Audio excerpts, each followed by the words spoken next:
Okay, let me guess, David. The ancient history of our solar system. You think you're going to get on YouTube and you're going to open your big mouth and talk about all this crazy stuff having to do with extraterrestrial architecture and 3-eye atlas and spaceships and UFOs. I don't know what the heck you think you're doing, son. But my God, would you please just try to sober up a little bit? Try to get a little bit more perspective on your life, son. You can't just keep doing this as your job. You can't get out there on the camera and think that you're going to talk about the ancient history. The ancient history of our solar system. Oh my goodness. Well, no, Dad, we're actually going to talk about that. It's a little bit of Angry Daddy just to fire things up, get you guys started. I'm feeling good. This is David Wilcock here with you today for the ancient history of our solar system. This is a great topic, something that I really have loved for a long time. Very amazing to think about what various insiders have told us regarding the secret history of our solar system. Extraterrestrials have been here for over 2 billion years coming and going, and they were very, very highly advanced. But first of all, let's say hello to everybody. Feeling good, feeling funky. How's David feeling today? I actually feel great. Thank you very much. Good afternoon, David, says Cynthia Shannon. Your Sunday family is here. That's right. You are looking good and on time, fired up, ready to go. Daddy wasn't so angry, says Flattened AMH. Well, we have time to redeem I have time to redeem myself on that one. David is on. Gosh, son, you just can't keep on screwing up all the time. If you don't follow through, if you don't have a real life, if you're not actually doing something important, then what the heck is this whole thing about anyway? I don't understand how you can stand there and just tell people that you think it's okay that there's these aliens in the solar system. It's crazy, son. Nobody believes that stuff. You've been debunked, okay? You've been completely debunked. You've been discredited. Let's just hang up the phone, give it all up, son, because you know what? I have had it. Woo! Yeah. Now that is Angry Daddy. That's right. We got to get a little more angry. Keep the flow going. That's right. Okay. Greetings from Denmark. All right. The David Wilcock Show. Woohoo. It's so nice to see you, says Julia. It's all good, Angry Daddy. The comments are rolling in fast here. We're already almost at 1,000 viewers in 1 minute, 3 minutes since I started. That's pretty freaking amazing. So thank you guys for being here today. Please, let's get some super chat donations on the board. We haven't had any of those yet, but we need them very much. So thank you again in advance for your generous donations. That really does help us out, keep us on the air, keep the lights on, keep everybody happy. So thank you very, very much. Thank you very much for your loyalty and support. This is a very important part of the whole day that we got going on here. It truly means the world to me that you guys showed up for us today, that you're here for this show, and that everybody is doing well. You know, we've got a great show, lots of stuff to talk about this week, and I'm very happy. I'm very happy to be here because it's a wonderful time. We're having disclosure moving forward at a breakneck speed. It's been a very busy and intense week in many, many different ways. Love you, David. You rock. We have various things coming in here. It's been a long 6 years, says Sydney Mansfield. Justified anger, says Rich DeSanks. Oh, there we go. There's one. Thank you, guys. All right. $333. That's what we need to see. More of those. The Ron 0623, you're amazing as usual. Thanks for all you do. Namaste. Thank you very much, Ron. We really appreciate your help. Vacapalo 199. Here's the first one to kick up with good luck. Thank you very much. All right. We are in the game. And again, Ron, you're a savior for us here, keeping us on the air. Let's please also smash the like button and the subscribe button if you haven't already done so.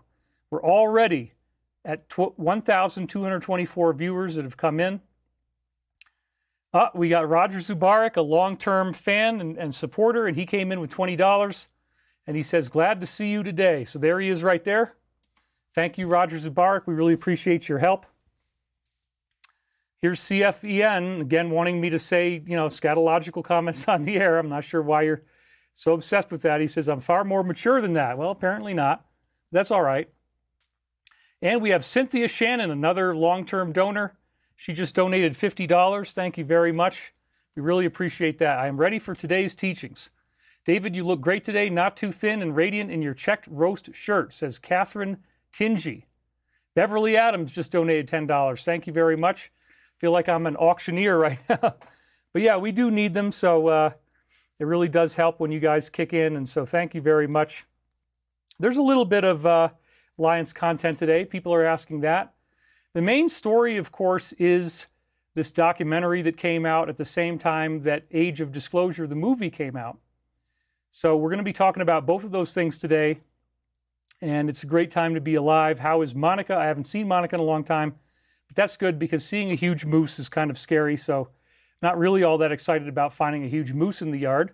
Oh, they're still coming in. Kaylin Robinson, happy Sunday Fun Day. He donated $20. Sarita Humot donated £1. Thank you very much for that. Got that right there.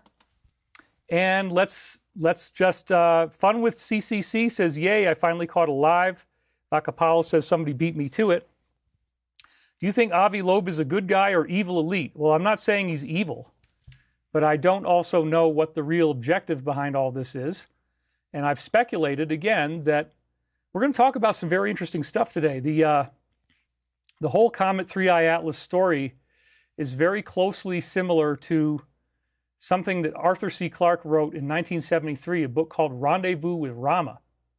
And we're going to talk about that because I wonder if, just like 2001, that this was a structured thing to get us ready for some future disclosure where they were going to do that. They have to tell you what they're going to do. I'm going to talk about that. Little Tiny Joe 1 donated £50. Happy Sunday Fun Day. We got that right there. And Gene's Natural Solutions donated $20. Very happy Thanksgiving to all. Somebody says, I don't believe any of these guys. I love your show, David. Mario Tronto said that. Do you think the NFL games are fixed? Anything is possible. Rendezvous with Rama is over 50 years old, says Sunny Skies, just like me. See how science fiction ends up becoming science fact. That's right. So yeah, it's been an exciting week. Very busy, very intense. There was a short-form video study that came out that really kind of shocked me into an awareness here. Like, you really don't want to be spending a whole lot of time dealing with shorts. It said meta-analysis of almost 100,000 people shows how they are associated with decreased cognition, increasing stress and anxiety. I know this is correlation, not causation, but ask yourself, do you feel great after a session of consuming reels and shorts? So the study was called Feeds, Feelings, and Focus, Systematic Review, Meta-Analysis, Cognitive and Mental Health Correlates of this type of use. And it says right here that you had poor cognition with attention and inhibitory control, the strongest associations. So you lose your inhibitions, you lose your ability to pay attention. Poor mental health, stress and anxiety showing the strongest associations. And I actually dug in and really read this thing. So again, this is the antidote, man. You're here on long-form content. This is the oldie but the goodie, There's less and less of this now. I guess the short-form people are making lots of money, and so they're happy to do tiny little videos, but it's a lot healthier to hold a long-term thought and to hold linear, contiguous ideas like what we're talking about today. So that's good. Centarius just donated $20 right there. Would physical abductions by Greys hinder a wanderer in some way? Are most Greys aligned with a negative Orion influence? Yeah, probably a lot of abductions are coming from some type of negative event. But, that's not necessarily the case with all of them. We don't really know for sure. Linda B813 donated $50. Said, happy holidays, David, and thank you for all you do. Judy Booth donated $20. Yes, happy Thanksgiving to all. God bless. Indeed. Happy Thanksgiving, everybody. This is our time to be with family and to be grateful for what we have, to eat some good food and to have companionship and friendship during the holidays. Let's be so grateful for everything that we have. Clear Choice Realty Group donated. Thank you for being here for us. I look forward to all the amazing content. Light Warrior 5972. Greetings, Brother David. Looking forward to your show today. May the force be with us. And we're already up to 1,615 viewers. So we are up to a rip-roaring start. Yes, don't live in fear. It's hard, when you get into those videos, they can be very addictive at times. But then again, as he says, ask yourself how you feel afterwards.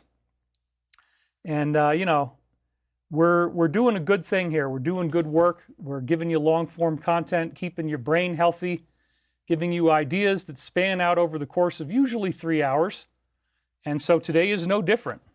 So this has been a huge week for disclosure because of the fact that, first of all, NASA came out with their official 3I Atlas statement. It was kind of a letdown. But we also had the Age of Disclosure movie come out. Tony Jorgensen 5818 just donated and said, I thank you for your dedication to telling us the truth about our past, present, and future.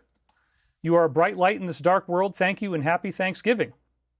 Yeah, usually I'll read the comments on the air. Nobody is bothering to try to troll us that much because now we have such a great team of moderators, which is great. Bonnie Demlong, I guess is who that is. Happy to be here every week with you. She donated $25. Thank you very much. You guys are really stepping up, and I appreciate that. We really do need your help, so it's awesome that everybody is showing up today and being a part of this great initiative. So yes, I'm excited to be here because we've got so much going on right now, and I always return to the spiritual perspective, which is that most of the extraterrestrials visiting us here are positive. Now, one of the things that we talked about last week was Sergeant Clifford Stone, one of the original Dr. Greer whistleblowers, and his 57 varieties of ETs. This is already still ahead of anything we're getting in Age of Disclosure. They're only really admitting to 4, possibly more. But again, the 57 is very relevant in light of this new film that's come out. This was Sergeant Clifford Stone. This was his book, Eyes Only. He worked a cover job in the U.S. Army, as I said last week, occasionally brought on missions where he was retrieving crashed UFOs. And that is part of the new documentary. That's one of the things that's so cool, is that they're actually going into that point. And I liked the film, actually. Be the Light 1957 says it was another letdown, just a documentary production. I don't really think so. I thought it was actually pretty groundbreaking in its own way. We'll get into that. But Reva Washington donated $50. Thank you very much. Scarlet Fire says, the enemy is not a monster. It is more like a bunch of cowards hiding behind desks. They fear the people. They know the U.S. Constitution clearly gives the people the duty to remove them if they step out of line. And yes, if you break the law, then there are remedies for that. So it's very interesting. We're all looking at lawful things. But yeah. It's very interesting what's going on right now. So thank you, moderators. Somebody just said that. What happened to the Stavati funding? Well, we are in the process of closing on a few different things. It looks really good. So anyway, it's all happening. It's all good stuff. Getting back to Sergeant Clifford Stone, they are now talking about these crash retrievals in the documentary that has lots of officials in it.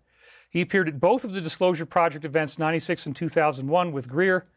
I met and spoke with him extensively on May 10th, 2001. And he had a flip book and a big binder from an Air Force colonel when he went on these assignments. These were classified assignments to retrieve crashed disks. And it described 57 different varieties of extraterrestrial beings visiting the Earth. Now, again, let's just philosophize on that a little bit. Imagine the scope of, first of all, when do you think they got here? Okay, there's 57 varieties of extraterrestrials.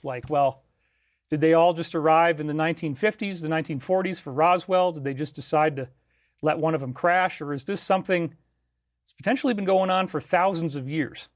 Potentially hundreds of thousands of years, if not millions of years, if not billions of years. And it turns out that that's the point, what we're going to be saying, that it is actually billions of years that some of these beings have been around. And his data was very, very interesting to look at this. They called it the Heinz 57, similar to the ketchup. There were various types of humans, so they looked human. Some of them were very similar to us in appearance. So you're not talking about a bunch of scary creatures. For the most part, you would have different types of people. And so when they say non-human entities or non-human intelligence, it's like, well, yeah, they're non-human, as in they're not born on Earth, but they are human-like. They're very human-like compared to who we see on Earth today. And that's pretty freaking amazing when you think about it. So you know, looking at that type of data, it's just a staggering thing to think about. If he's right, if the Air Force I guess he was doing this work in the 70s and 80s, if they'd already identified the craft, the beings of 57 different species, then we are very, very much not alone. Is Galian one of the 57 species, says Bacapala? I don't know. That's a good question.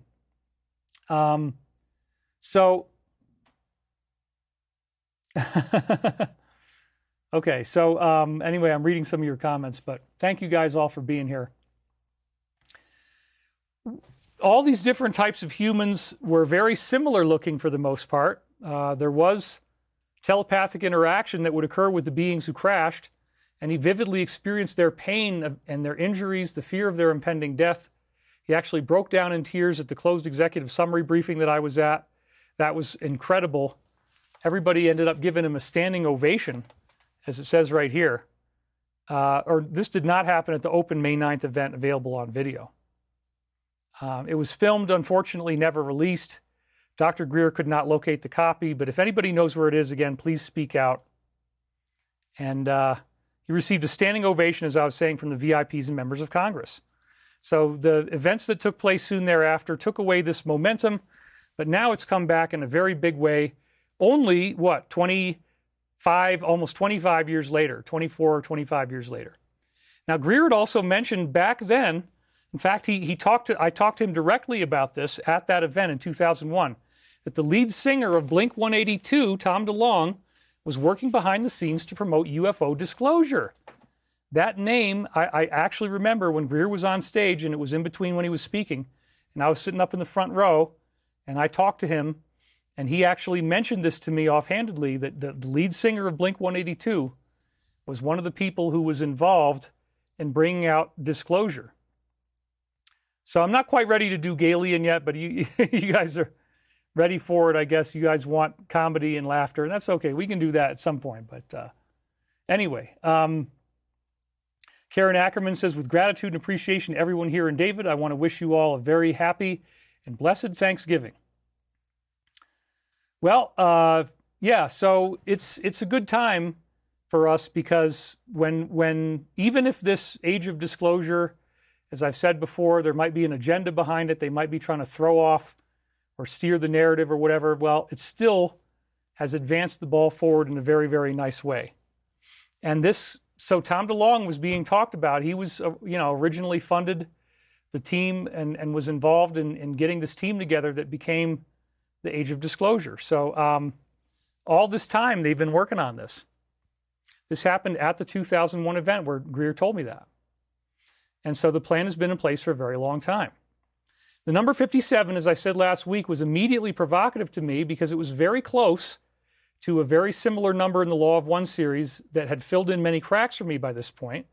This was an allegedly extraterrestrial source, which apparently is time traveling, showed up for the Egyptians as the sun god Ra, when in fact it's actually a Christian entity that just the Egyptians apparently, you don't really want to be called the sun god, right? But it explains in the Law of One that there is a logos, and that logos, the term logos means word, and this is what Jesus said when he had ascended, that he was the logos. I am the logos. That means I am the word. That's in the book of John at the beginning. In the beginning there was the logos. The logos was God. The logos was with God. So also it appears that Ra / whatever you want to call it, in Egypt shows up as Archangel Michael in our more Christian scripture. So very important entity that appears in different places, different times. And in order to preserve your free will, they do not say the same name from time to time. They keep on changing it so that when they appear in different eras, that it doesn't cause as much harm to us and we don't make inappropriate assumptions. So I think that there are benevolent angelic ETs out there. This is something you're not going to hear in these new documentaries. They're basically framing it as a threat. Whereas when I found the Law of One in 1996, it tied together so many things I'd been reading. Regardless of what the source said that it was or where it had been from, I was just dazzled by what I was learning. And it was really, really something. So again, thank you guys all for donations and for being here. We're at 2,125 people watching when we're already only 20 minutes in. That's phenomenal. So thank you very, very much, everybody, for that. Okay. So it was these three people, Dr. Don Elkins, Jim McCarty, and Carla Ruckert. They were telepathically contacted, mostly in 1981. It went from 81 to 84. And so this was one of the questions that they asked. And again, Carla was completely unconscious. She didn't remember anything that happened afterwards. And she was being used as what they called an instrument, which means that telepathically she's conveying the words of this higher intelligence. Vakapalo says, logos equals words equals frequency, must resonate. Thank you. David made a specific short comment about a certain group of cats in a recent video. I don't remember anything like that. But go on, David. Excellent subject and delivery. Thank you very much. That was CEFN. So do any of the UFOs come from other planets? And apparently this source had omniscient intelligence, so it was very interesting. He says, I am one of the members of the Confederation of Planets in the service of the One Infinite Creator. There are approximately 53 civilizations comprising approximately 500 different planetary consciousness complexes in this confederation. 53 civilizations. Well, that sounds a lot like 57. That's what was so interesting to me. As soon as he came out with that data, I was like, wow, there's another one of so many examples I found of insider data that correlates with the Law of One series. And this happens ongoingly. This is not just once or twice. This confederation contains those from your own planet containing dimensions beyond your third, contains planetary entities within your solar system, and planetary entities from other galaxies. And when they say galaxies, they're actually talking about solar systems. They clarify that later. It is a true confederation in that its members are not alike, but they are allied in service according to the Law of One. So again, I believe this was an accurate transmission, very interesting one at that. And then we also had the build-up to the Law of One, the history to the Law of One was George Hunt Williamson. He was one of the main players building up to this, and he had the so-called unholy six as well. So when you add up 53 plus 6, you get 59, which is very, very close to the Heinz 57. And that's quite fascinating. So hold on a second. I'm gonna close this right here because we're already getting cold. And let's crank up the heat any way we can. Okay. Boom, I am back. Yeah, it was already starting to get cold on my legs, and we really don't want that. So had the window open, but there's nothing much to see out there anyway. So we have another donation here. This is Truls Glavin 9106 says, hello everyone, donated 249 NOKs. Thank you very, very much for that. I made a live broadcast. Yay. Thank you, David, for all you do. I'm so very grateful. So yes, this number of 59, when you get to George Hunt Williamson's work, and he was, another one who had this telepathic ET contact. We talked about this last week. It comes out to 6 that were negative, and this is what in the Law of One they call the Orion Confederation. Negative entities. So negative entities are no joke, man. We got reptilians, Draco reptilians, we've got grays and sectoids, and they can be nasty. So Vakapalo says, is Christ the logos of the Milky Way galaxy or just our solar system? No, it is the whole Milky Way. That's the point. The Christ consciousness is the galactic mind.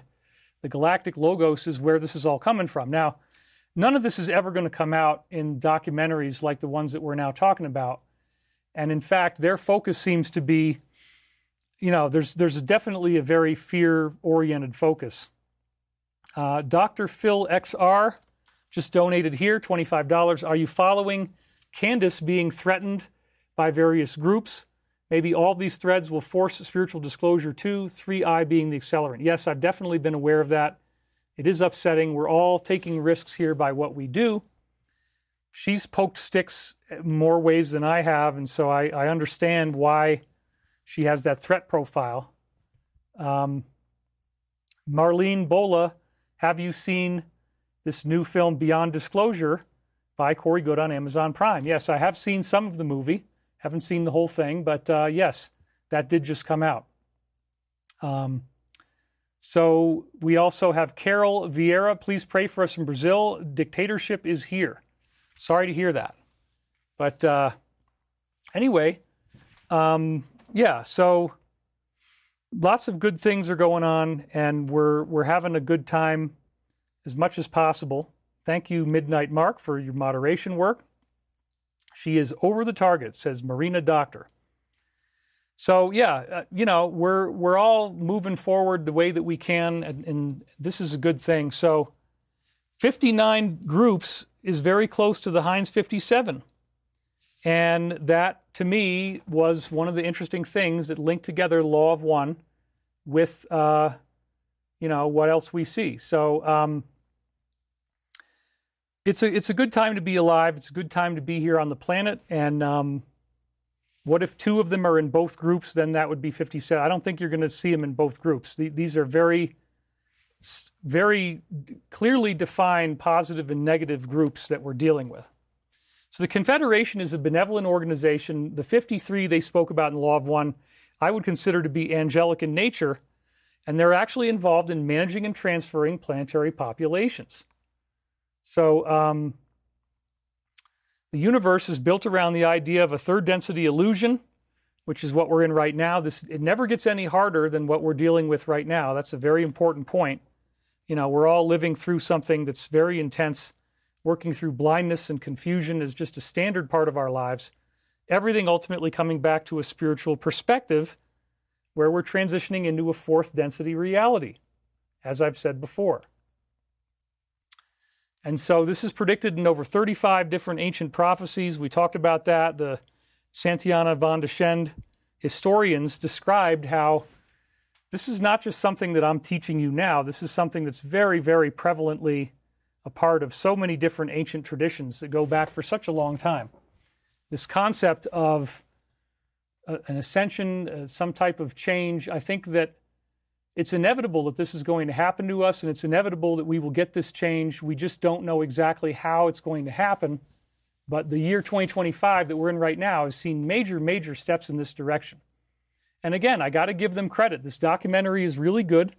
It's got a high production value, and it really brings a lot of things out that are quite something. So anyway, yeah, it's really good to be here, and let's keep on moving. I believe this is going to be a benevolent ascension event, and the Law of One says that it's going to take us 100 to 700 years to go through it. I talked about this last week. I'm just reminding you in case you don't already know. And so once we go through this, well, first of all, there is going to be a first wave. We don't really know what that means. There could be some type of consciousness activation. It was seemingly predicted in the Virgin Mary of Garabandal prophecy. But the ultimate fourth density ascension turns you into a superhero type of being. There's a really, really intense and amazing prophecy about that in so many different places, including Christianity. We have the rapture.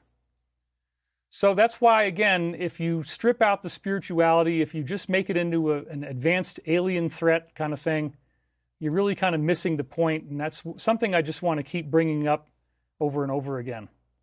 Supreme System Lord says, David, because of you, I'm now a fan of Stargate SG-1. The show is back. They should bring you in to write some episodes. That would be fire. I don't know if any entertainment industry people are going to want to work with me because of some of the things I've said, but anyway, that's okay. We're rocking 2,500 viewers right now. That is really awesome. Thank you guys so much for being here. I really appreciate your presence. Axis Monday says, Matthew 6:22, the eye is the lamp of the body. If your eye is healthy, your whole body will be full of light. But if your eye is bad, your whole body will be full of darkness. Yeah, that's talking about the pineal activation, one of the very interesting aspects of what we see out there. So, yeah, I love it. I love talking about this stuff, and let's keep on moving because we have a lot to cover today. So the events did cluster around the year 2025. They're still ongoing. My own contact flagged that as an important year. It definitely seems that it has been. And everything is going back to the oneness of the universe, which unifies all the great spiritual traditions. So we don't want to get hung up in the idea that we're alone in the universe. The part of why it's great to know that we're not alone is to realize that there's so much more that we can achieve as a civilization than what we've got now. We're not just trapped in some doom and gloom thing where it's all going to hell. It sure can feel that way, doesn't it? But that's not what's happening. And I'm very excited about that. We are going to be talking about the ancient history of our solar system. Ascension hints about our full potential. These hints came out in comments from new whistleblowers who are showing up at the same time as this documentary. And this was the Age of Disclosure's director, Dan Farah. He was on Joe Rogan. He dropped a whole bunch of really interesting stuff on Joe Rogan, added to the narrative of the movie quite a bit. Someone involved with the UFO recovery interacted with a non-human being that was dying and heard thoughts in his head that said, "You humans don't know your full potential." That was said to me by a very senior older guy in the intelligence community, and that's actually Sergeant Clifford Stone. But again, they don't have Sergeant Stone in the movie, which is kind of frustrating. They kept that part out. They don't want you to know, maybe not yet, that there's a total of 57 different varieties of ETs showing up. That's really, really amazing. Then we have Jim Lukatsky in his latest interview with Corbell and Knapp, quote, "If full human capabilities were known to us right now, the phenomenon would not be something we need to fear." Oh boy. Yep. So really, really cool when you look at it that way. You humans don't know your full potential. All right, let's talk a little bit about 3i Atlas. We're going to cover that this week because this is important. They were a big letdown. NASA's images that came out, they supposedly debunked everything. Said, no, there's nothing to see here, no big deal. So it says, with the federal government shutdown over, NASA leadership was finally able to provide an update to the public about an interstellar object caught passing through the solar system in July. A press conference was live streamed on November 19th, beginning with the Associate Administrator Amit Kshatriya confirming that the object known as 3i Atlas was an interstellar comet and nothing else. He says, "I think it's important we talk about the fact that this object is a comet." Well, the image that they brought out, as you can see here, is from July 21st, 2025, so it's older than the ones that we've been seeing more recently, and it wasn't that good. We've had other images that came out that are better. We're having some interesting things. I dreamt last night, Nicola Pritchard says, that I was walking through the mist. I saw a man with horse legs. He came close, all in white. I asked if he was the Lord, and he said, "I have to go." I don't know if the Lord is going to show up with horse legs. That's pretty interesting. Does anybody know the gold David was talking about to decalcify the pineal gland? That would be your Ormus gold, that kind of stuff. That's definitely out there.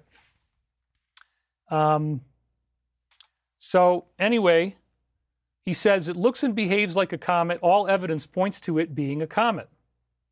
But this one came from outside the solar system, which makes it fascinating, exciting, and scientifically very important. Well, he still isn't addressing a lot of the strange anomalies that Dr. Avi Loeb brought up. The nickel composition, the fact that it showed up from near where the WOW signal was.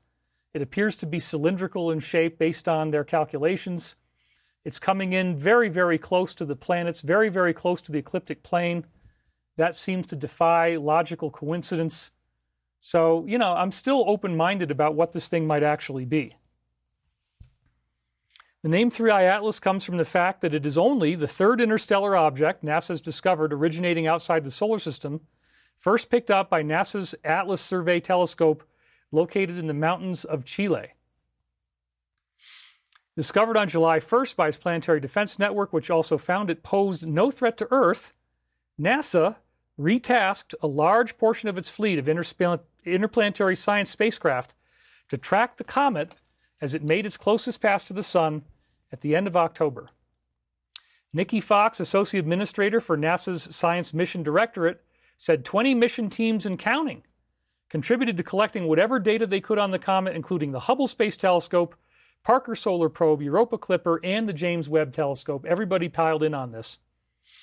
The planet 3i Atlas came closest to was Mars, so NASA also used the Perseverance rover on the Mars surface, Mars Reconnaissance Orbiter, and the MAVEN spacecraft to take pictures and learn whatever they could.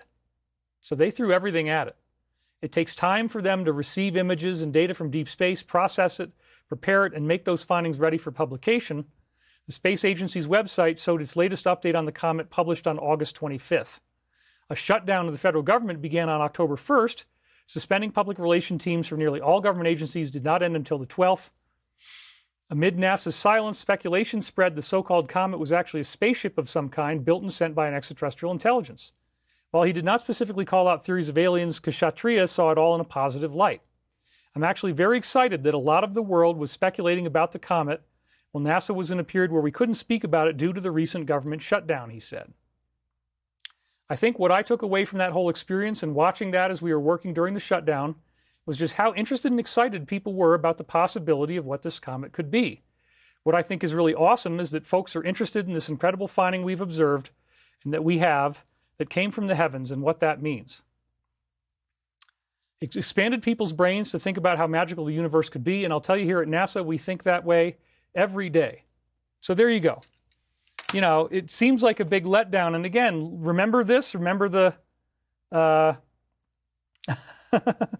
remember this image and how beautiful it is? Brand new image just dropped. It's weird enough to make them squint, rewind, and double check. It's blasting a giant jet directly towards the sun. So that was pretty interesting, that, you know, what it looks like. No filters, no edits, no cosmic Photoshop. So again, the newer images are actually more interesting than what we saw from NASA, which is interesting, right?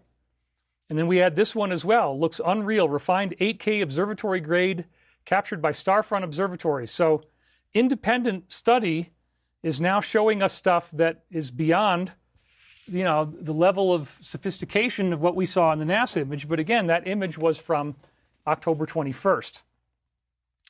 So anyway, we've got the lots of interesting things going on here. NASA's big letdown shifted all the momentum over to the movie. It doesn't mean that it won't still appear to be a spaceship. NASA's image was from July 21st, and again, as you see it here, much less impressive than the stuff that we've had since then, but also earlier in its path, so it didn't have the same colors, didn't have the same jets coming out. And the same weekend, the very same weekend that all this stuff is going on, is when the Age of Disclosure film actually came out. So we'll talk about that a little bit. But was this Three-Eye Atlas storyline established a long time ago? This is another thing I wanted to hit you guys with in the first hour of the show, because it's really, really something. You may not be aware of this. In fact, I'm kind of seeding the collective consciousness right now. I want more people to talk about this because I think it is of such great significance that we go into this particular storyline. So Arthur C. Clarke was the one who wrote this book that you're going to hear about in a minute. The rules mean they have to tell you what they're doing. Now, what are the rules? Well, my insiders told me that there is negativity in this occult group that is secretly behind the scenes, right? We've all heard about that, various names that have been given for it, and that they are trying to create a negative agenda. They're actually working with negative beings. So those unholy six would be part of their allegiance, part of who they're actually collaborating with in a variety of ways. And so those negative beings feed on misery, fear, pain. They feed on our sadness. They feed on negativity. And yes, they do acknowledge in the Age of Disclosure film, when you're watching it in the beginning, they talk about that there's this so-called Collins elite in the Republican denomination for the most part. And it's basically like Christians, but they're saying that these people believe that the UFO phenomenon is demonic or satanic or something like that. And yeah, some of the data, when you actually encounter the data, it does come across that way. There are those upsetting and frightening aspects of it. Again, getting back to the concept of beings who actually look like evil reptilians, you know, the evil reptilian thing. I'm trying to get my hair to look just about as perfect as could be. Evil reptilians are definitely part of the story, man. And in fact, Dr. Jim Davis, who's one of the witnesses in this Age of Disclosure film, described the 4 different major types that he was aware of, and he did say that one of them was reptilian. So that's part of the official disclosure now that we're getting in this movie, that reptilians do exist. And again, they are trying to absorb negative energy from the planet. If they can create misery, if they can create fear, and they can create war and death and all this kind of stuff, then they can use that as their food.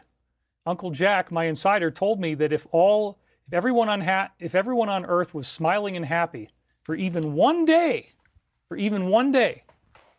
that these negative entities would be greatly diminished in terms of what they could actually accomplish, in terms of how much of our energy they could take, all that kind of thing.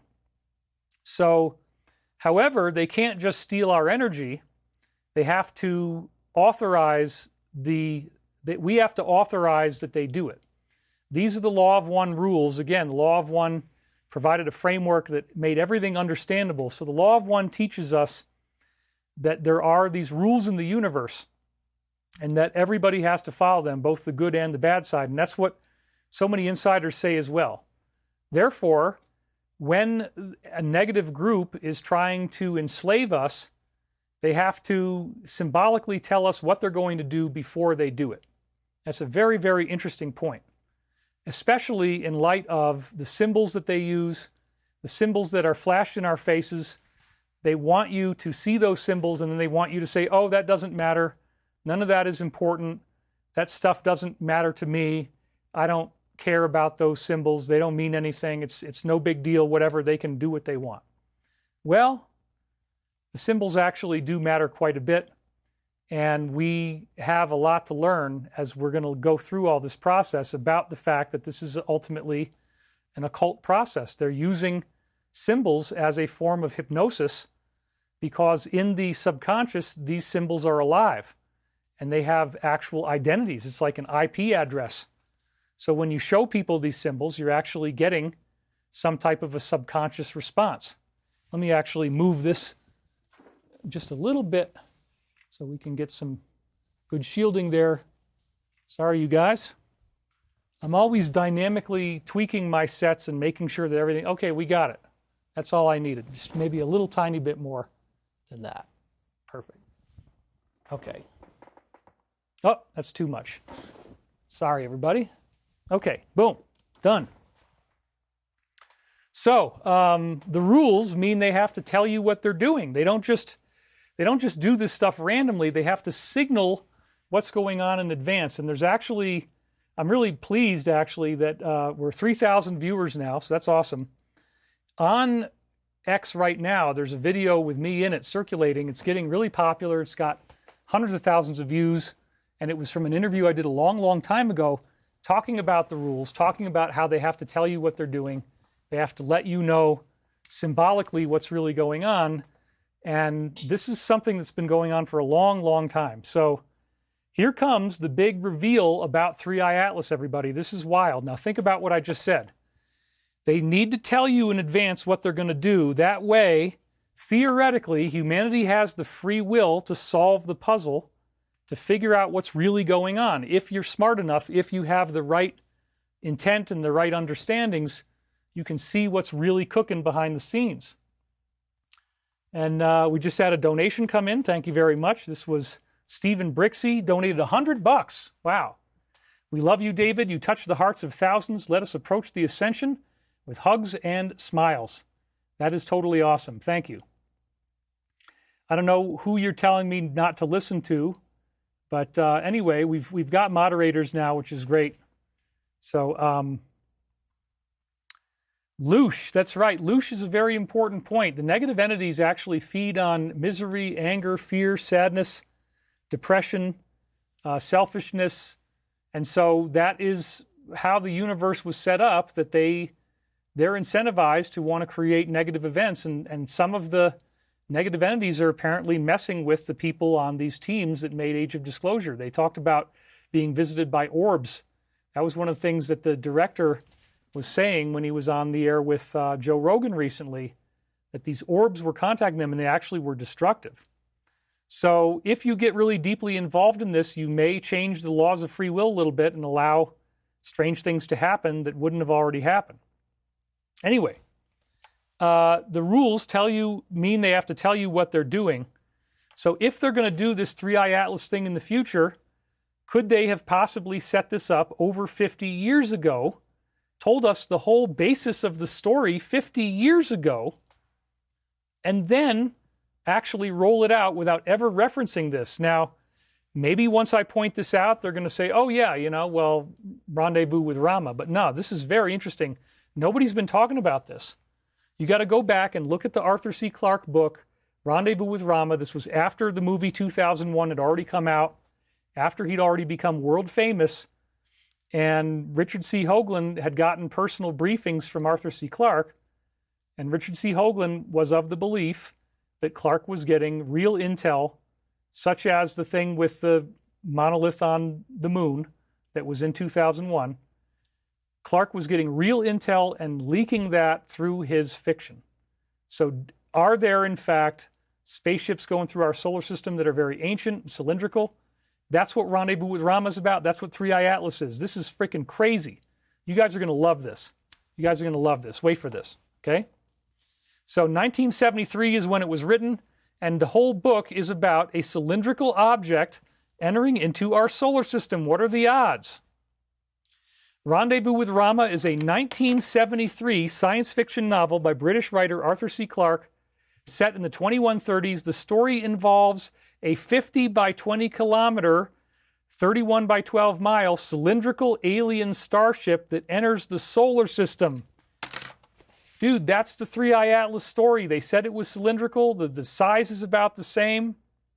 Mojaza777 says, David, that's crazy. You're absolutely right. Renee Olieri says it's a really good book. There's an Audible version free on YouTube. Yep.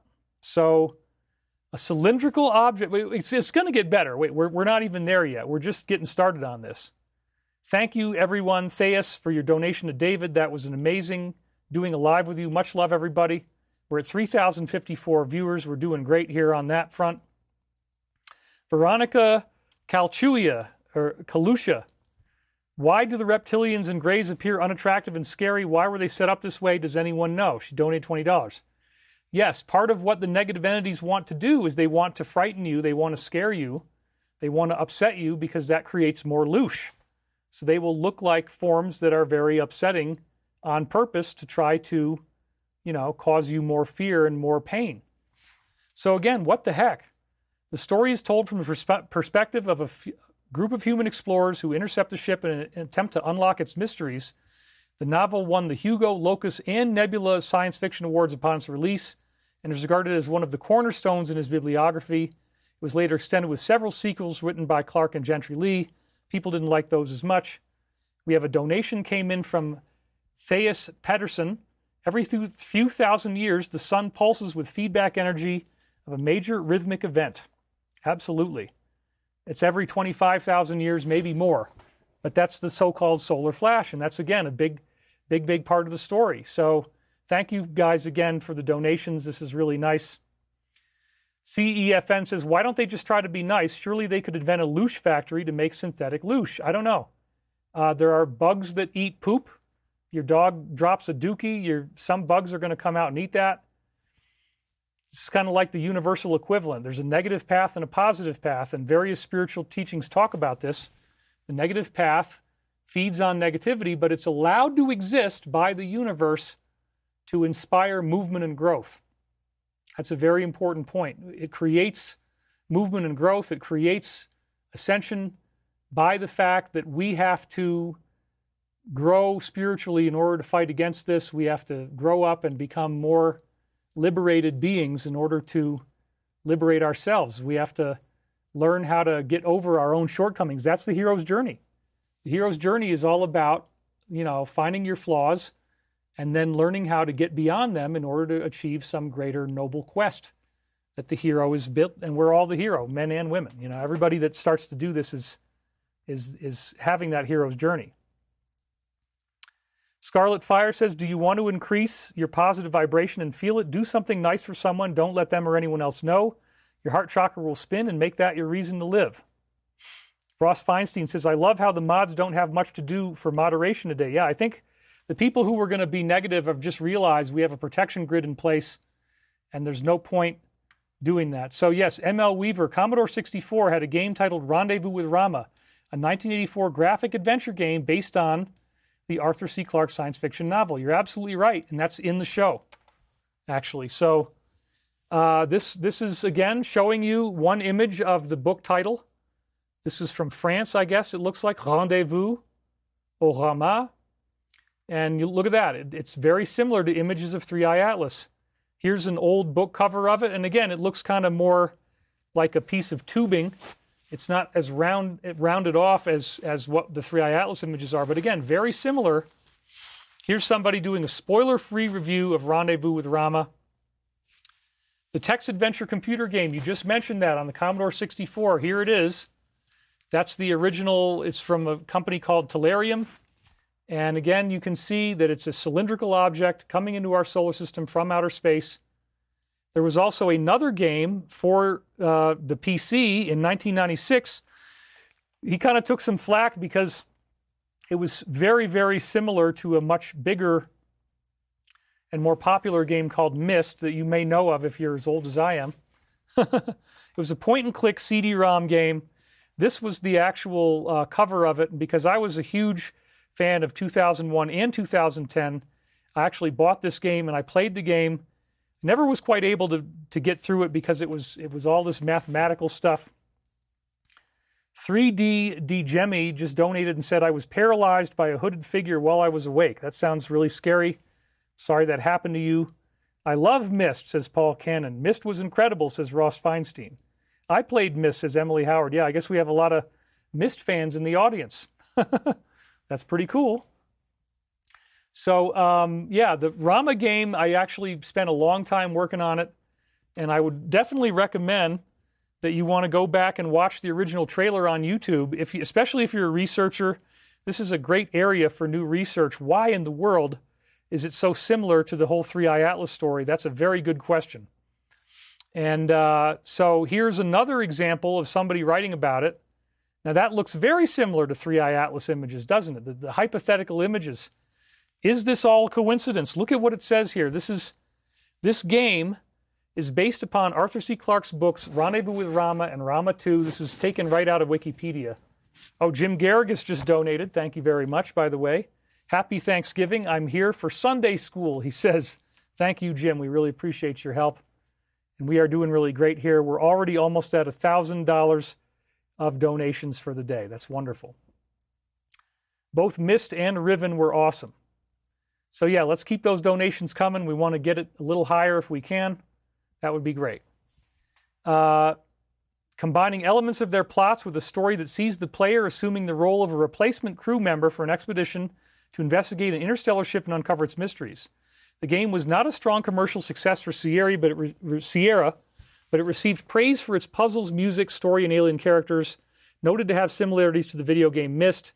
Second game Clarke was involved in following his 1984 interactive fiction game, Rendezvous with Rama by Tellurium.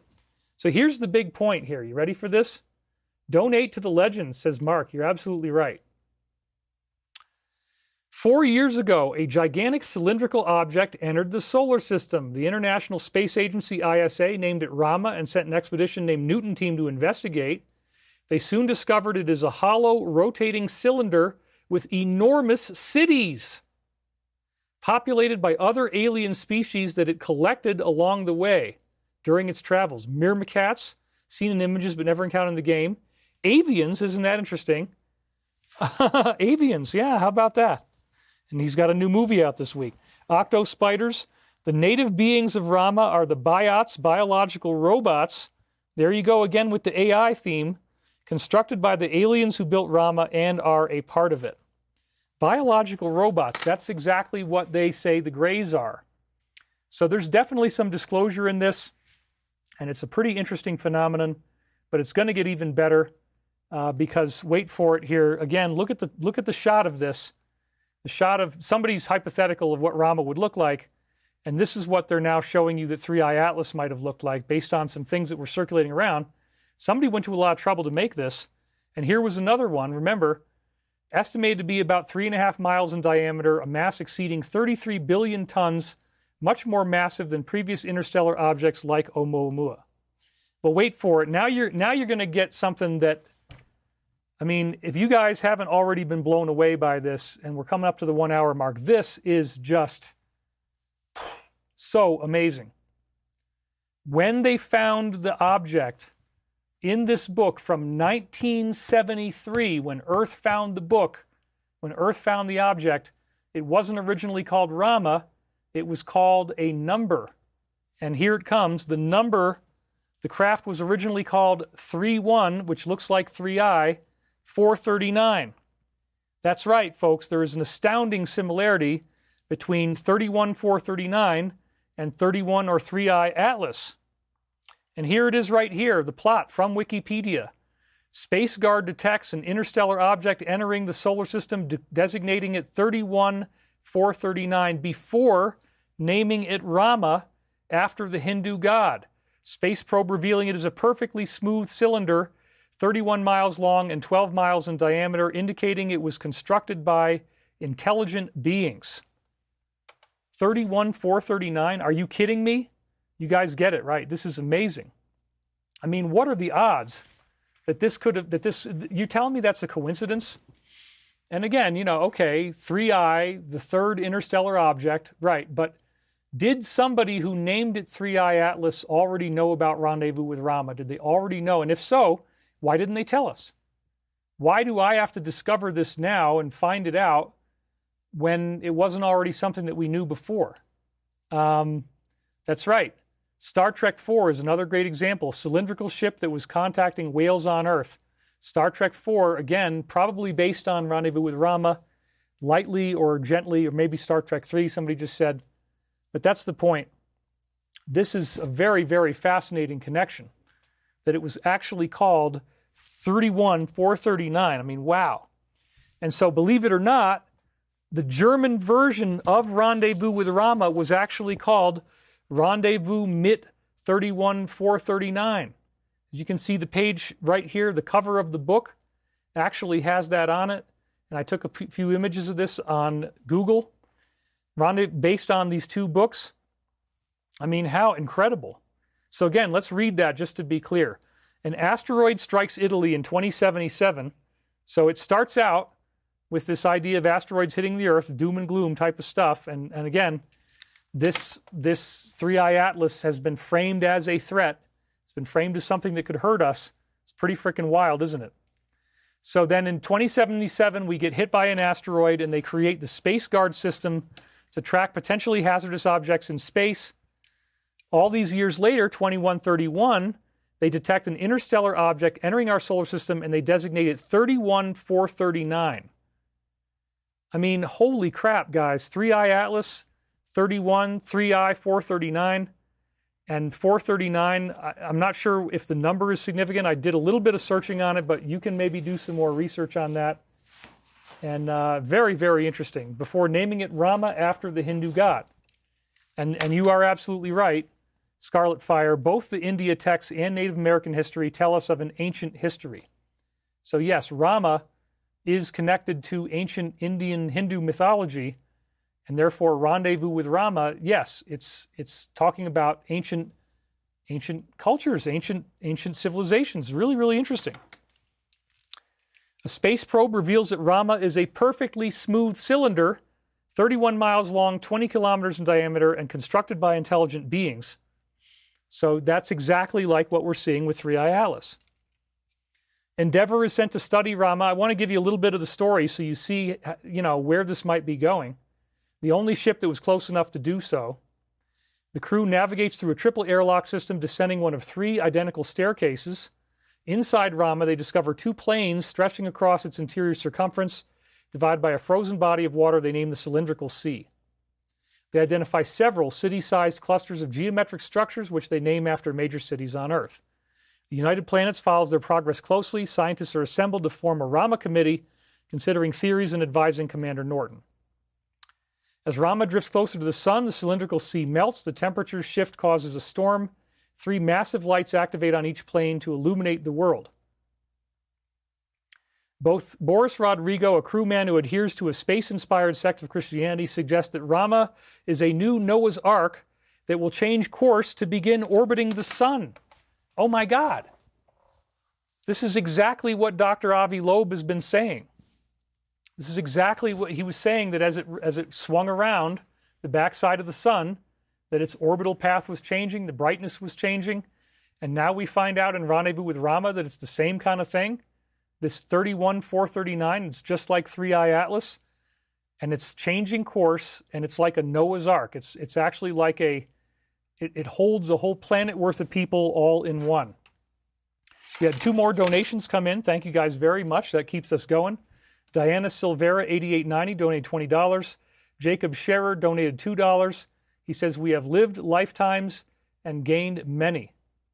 That's right. I would agree. Wonderful, wonderful. So, how amazing, the Noah's Ark connection, the idea that people could be stored in this ship and brought from one place to another. That is exactly what we heard that the moon is, that the moon is an artificial satellite, getting into the ancient history of our solar system, an artificial satellite that can transfer an entire planet worth of people from one place to another.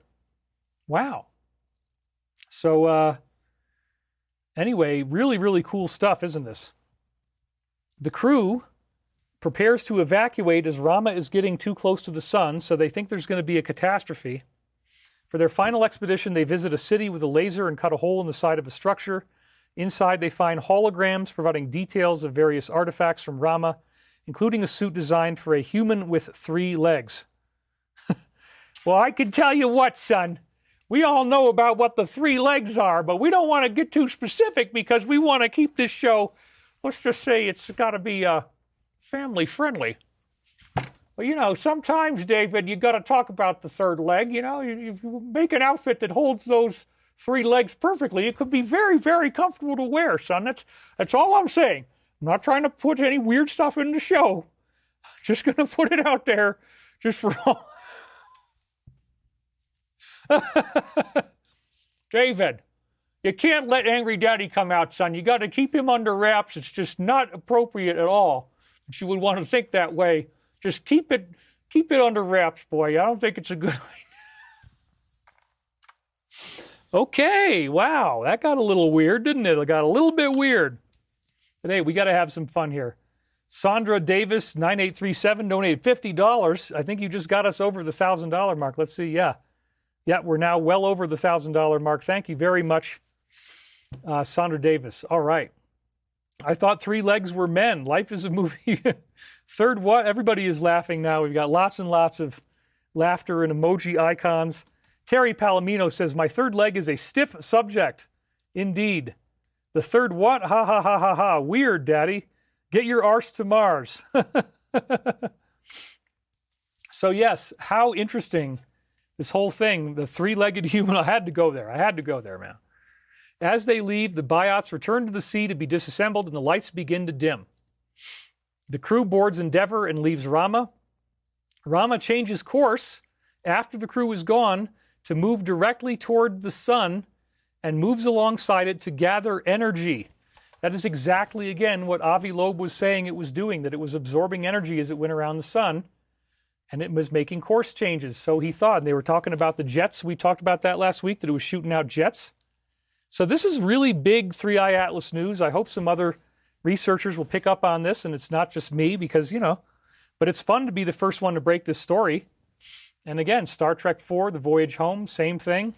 429 means divine guidance, spiritual awakening, somebody said. That went south pretty quick, says Space Cadet Lottie. We have misfits in the audience, LOL, says Kiri and Quantum Goteen. You guys are really, really glad that I busted out with that comedy routine. Well, thank you very much. I appreciate it.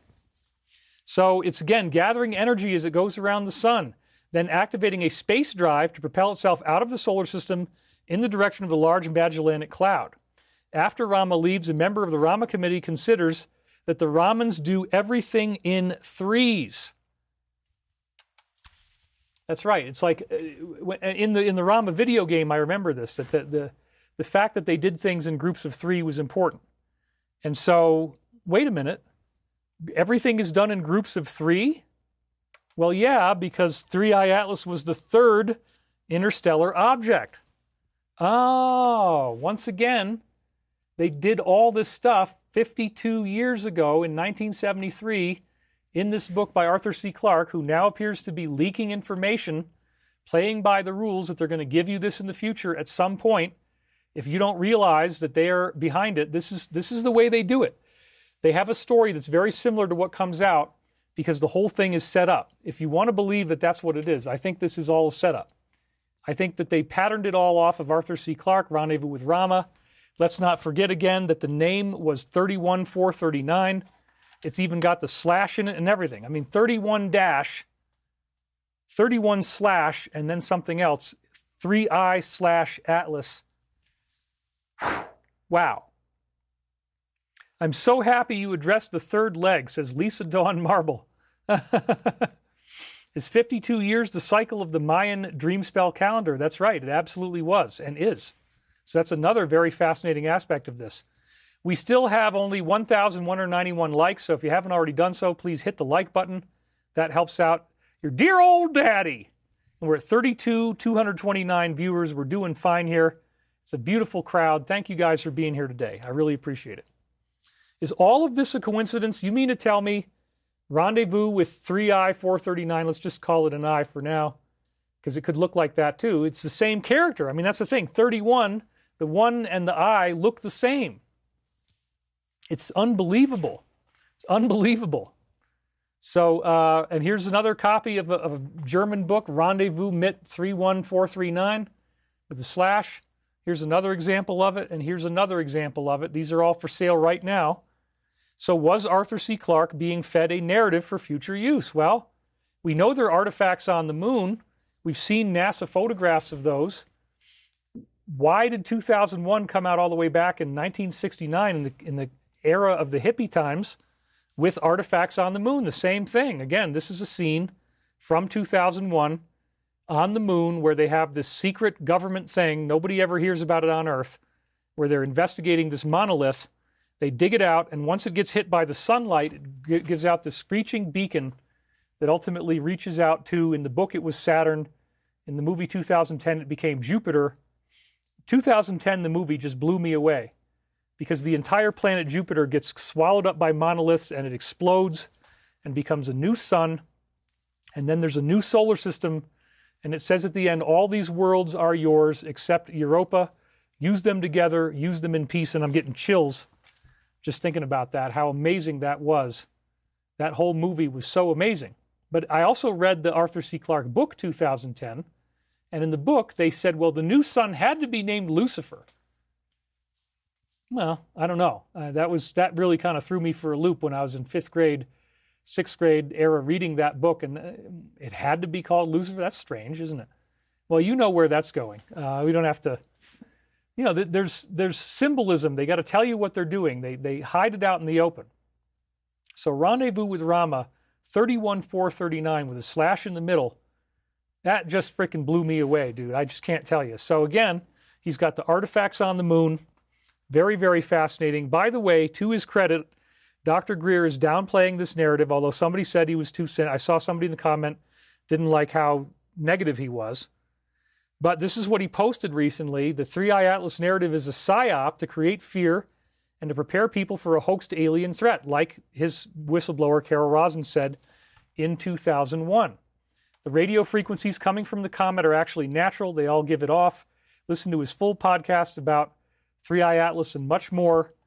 Link in the bio. So there you go. And again, let's not forget that all the way back at the disclosure event in 2001, to me personally, he mentioned Tom DeLonge. He mentioned, and it was very secret. I mean, he kind of alluded to it, and I think at one point he did say somebody from the band Blink-182.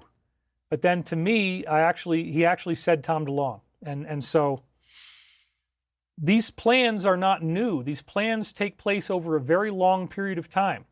And it's weird that the 3I Atlas narrative is like the Arthur C. Clarke novel. It's the same shape. It's very similar name. Like, wow, how did all this happen? It's because they are planning out, like Carol Rosin said. I mean, Wernher von Braun knew about this apparently back in, I don't know, like the 1970s, that they might run out of time in the negative group, and that they have these plans in place on what they are going to do if that were to happen. So Arthur C. Clarke's Rendezvous with Rama was probably written because they assigned this to him so that in the future they could actually have a mock blue beam type fake alien invasion and base it on this idea of a craft like Rama. 31439. Melody Love donated, and thank you very much for that. Celebrating your first super chat on a live stream. I hit this on YouTube TV and my phone. This show must be watched again, says Sammy Brown 84. I really am honored that you said that. Thank you very, very much. Greer also states Betty and Barney Hill incident was not amateurs, but was a military abduction. I disagree with him on that. That was Rebecca Fanning. So yeah, this is a really, really cool thing that we're seeing, all these pieces coming together. The plan has been in the works for a very long time. And again, Greer's witness, Dr. Carol Rosen, said that Werner von Braun, the head of NASA that came over from Germany after World War II, said this was their final card. And so sure enough, they might have been setting this up for over 52 frickin' years, a full 52-year cycle between 3I Atlas and 3I 439 or 31439. Unbelievable. And I actually put a dash there. I should have put a slash in 31439. So again, NASA's debunking was a big letdown, but it all gave us momentum towards this new documentary that's now come out, which does, again, promote a fear-based narrative that these are all threats. There is no discussion of them being angelic. There's no discussion that these beings show up in the Bible. There's flying saucers in the Bible, both the Old Testament and the New Testament, actually. There's no discussion about all the different religious traditions that were inspired by celestial types of contacts. Remember, I was on Ancient Aliens, and we were not allowed to talk about aliens being angels. That was just, they said, if you say that, you're going to get cut. Now, I'm not accusing them of anything bad. They said that note came from the network. The company involved was not responsible for that. But again, they really don't want you making this connection in general. And you got to ask yourself why. You know, what is the real reason here for why we're not told the truth about angelic extraterrestrials, about positive beings? And is it because power groups on Earth don't want to feel threatened? They want to feel like they're in control. They want to feel like they're the ones that are ruling over us. And that's something that, really want to look at. Why are they going with this? So it could be also that Arthur C. Clarke's rendezvous with Rama was based upon stuff that they actually did find. So another theory that I have is, hey, maybe there are ships like Rama or 31439 out there. Maybe they did actually grab one of them and tow it out there with a celestial anti-gravity tow truck, steer it into position, drive it into our solar system to get this thing going. Maybe that's true. Maybe Avi Loeb, maybe all this stuff about 3I Atlas is not going to be a letdown. Right now it feels that way. But again, NASA's image is so, there's no detail of any real significance where we're getting closer to this and could see its structure any nearer than stuff that I already showed you. So we don't really know what it's going to look like as it gets closer. And it might still be that it turns out to be a spaceship. Because again, I was told about the hoaxed spaceship plan all the way back in 2010 that they were going to send this in and it would be something that would shock everybody. So it could very well be that these spaceships do exist, that they're out there, and that's part of the ancient history of our solar system. They never mention the Alliance in any of these shows, of course not, because they're working against this group. There's no mention of anything positive in the UFO cover-up. However, if you go back to your fundamentals, this book came out, I believe, in 93 or 94. Timothy Good's classic, Above Top Secret, the Worldwide UFO Cover-Up. He describes in that book that there was a strong faction within the UFO cover-up that wanted to have disclosure. They want the truth to come out, but not everybody is able to agree, and the power group apparently in charge is like, nope, we're not letting it come out. Somebody just said 3I Atlas is short for 3I Atlantis. I hadn't even thought about that. So anyway, it's pretty cool, pretty interesting how this all comes together. So we got some good questions here, and we'll get to those. David, I love your topics lately. Young kids looking for quick answers, haven't been with you for years. No, I think we got some young people. They probably showed us the most blurry photo they had because their job is to cover things up. That's what Eldon Elder said. That could be. It could be.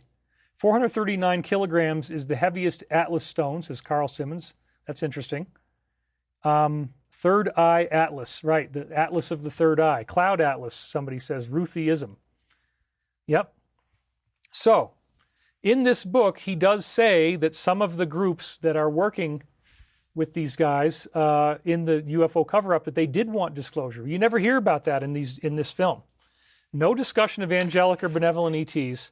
So we do want to watch this story carefully because disclosure could be used to distract attention from them. Just like Werner von Braun said, just like Dr. Greer is saying, they're trying to come out with this. They're trying to steer the information.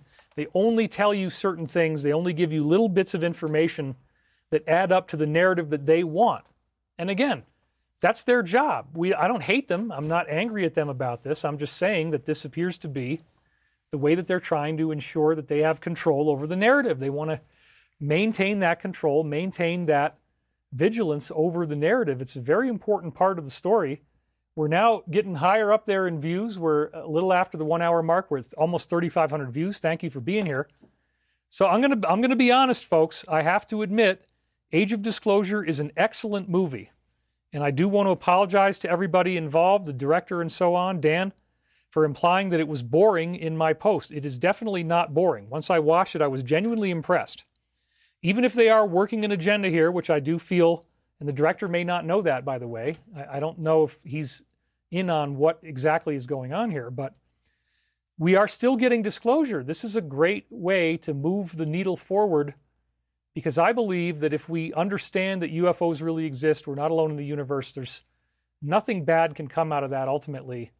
We just got to be careful about whether they are steering and controlling the narrative. So like I said, the UFO question is strongly connected to ancient religious traditions and spiritual contacts. They're never going to tell you that. They never want to make that connection because, again, they don't want you to feel good about this. They want you to think of it as a threat. That's what they keep reinforcing. So this is much bigger than me. It's much bigger than any one storyline or persona. And I just want to make that clear that, even if somebody doesn't like my work or thinks I've been discredited or whatever, there's a greater intrinsic truth to the UFO phenomenon that does have a lot of positivity in it. And you hear people like Representative Anna Paulina Luna saying that, Representative Tim Burchett, he's saying that Tucker Carlson, he's been talking about that. It's become part of the right, and it's become part of this idea that, there's both sides of this story playing out on Earth. And that's really cool because it actually affirms your faith. Rather than detracting from your faith, when you learn that we actually know a lot more than we thought we do, that there's scriptures that have been written by positive, benevolent visitors to Earth, that's very, very cool. It's a fascinating development that we're now getting into here. So I don't want to be away from you guys for too long. No one is talking about the 967 other ships that are over a mile long. I hadn't heard that there are that many. Following only the negative narrative will create an egregore born of our collective consciousness. David is keeping us in the light for the ascension process. So, it's pretty cool. And so Luis Elizondo is the main character the movie is built around. He gets far, far more airtime in the show than anybody else does. And I will say the UFO movement really needed a film like this. I've got to say they did a great job. 34 different insiders they claim appear in the show. I didn't count them all. But yeah, there's a whole bunch of people with official credentials that come forward. And that was really quite something. Just the sheer volume of insiders and people talking out that show up in this movie is very impressive. Neela Zerker just donated $50. Thank you very much. Could you explain scalar technology? Does it make sense that the insane use of this could result in a response? Maybe it's an attempt to create a real response. Well, scalar technology we talked about last week, so go and watch the previous show. I did a little bit on that with Lieutenant Colonel Tom Bearden. But in short, it's energetic, directed stuff that, if you hear everything that we're told about it, it could be very destructive, and it has to be regulated and not allowed to be used for that reason. But there could be, I think that we have good countermeasures on Earth for it.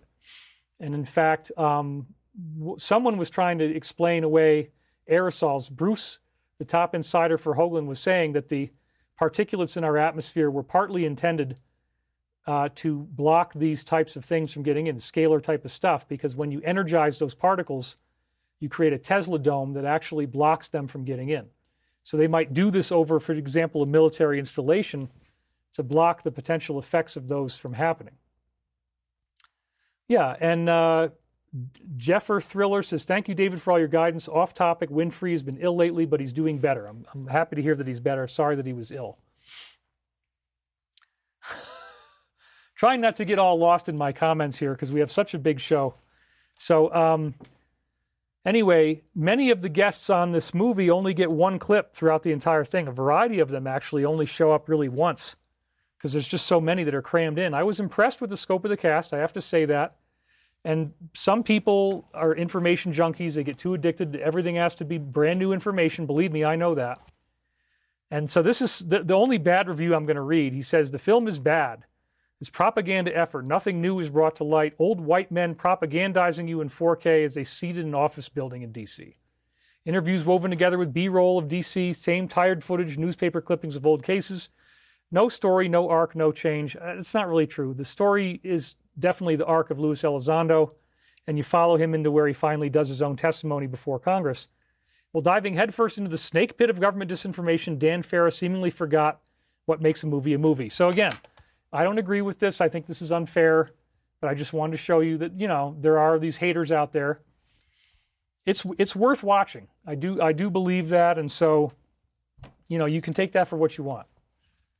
But the UFO subject never had a better presentation than this, in my view. Yeah, it's the score, the camera work, and the cast are all very, very good. But the question is whether it's going to reach normies or not. It costs $20 to rent it. And again, that high entry cost may screen out many people. And here's another person. This is the only other negative comment I quoted. Not sure it's going to get a wide audience outside our own community, which should be the target. Convince me I'm wrong.